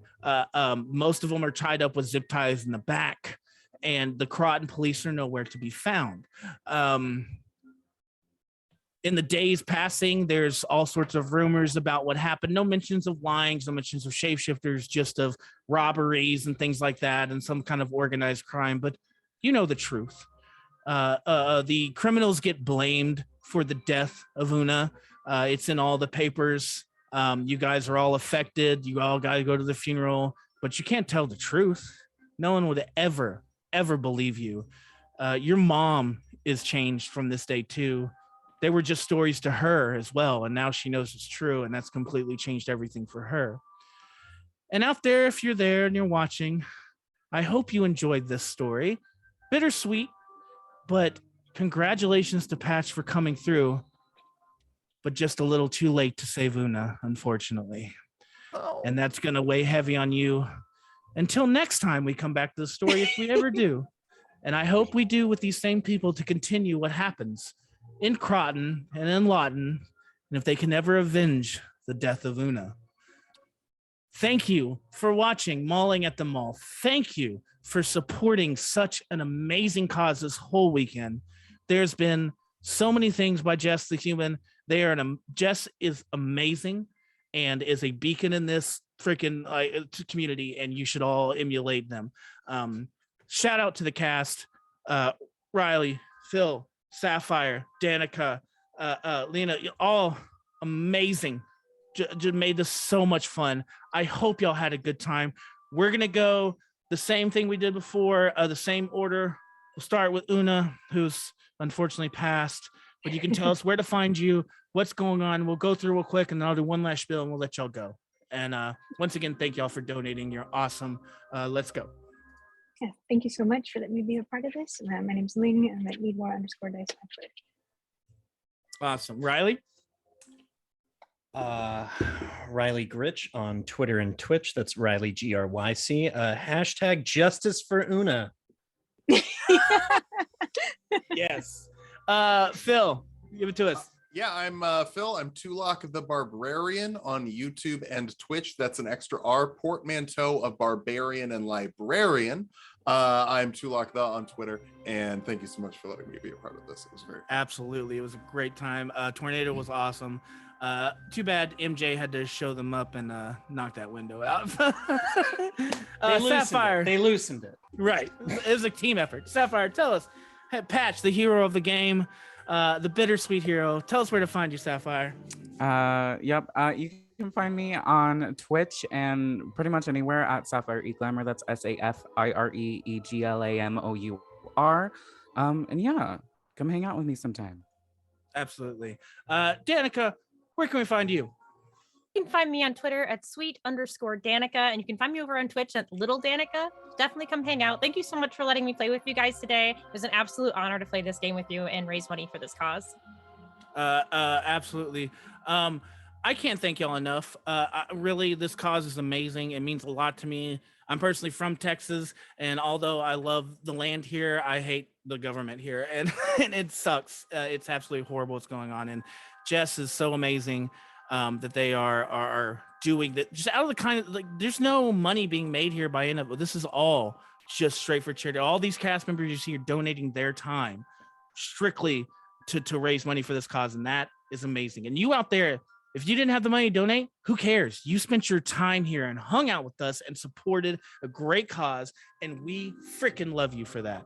And Jess has got a little outro they're going to show you, and other than that, we're going to go ahead and take off. I love y'all. I hope y'all enjoyed this game. Buy Kids on Bikes, support small TTRPG creators, okay?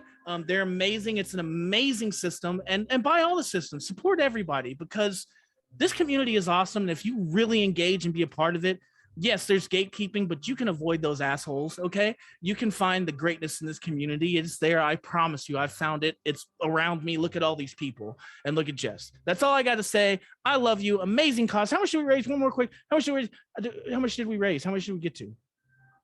$1,600. $1,600, y'all. This is a small community.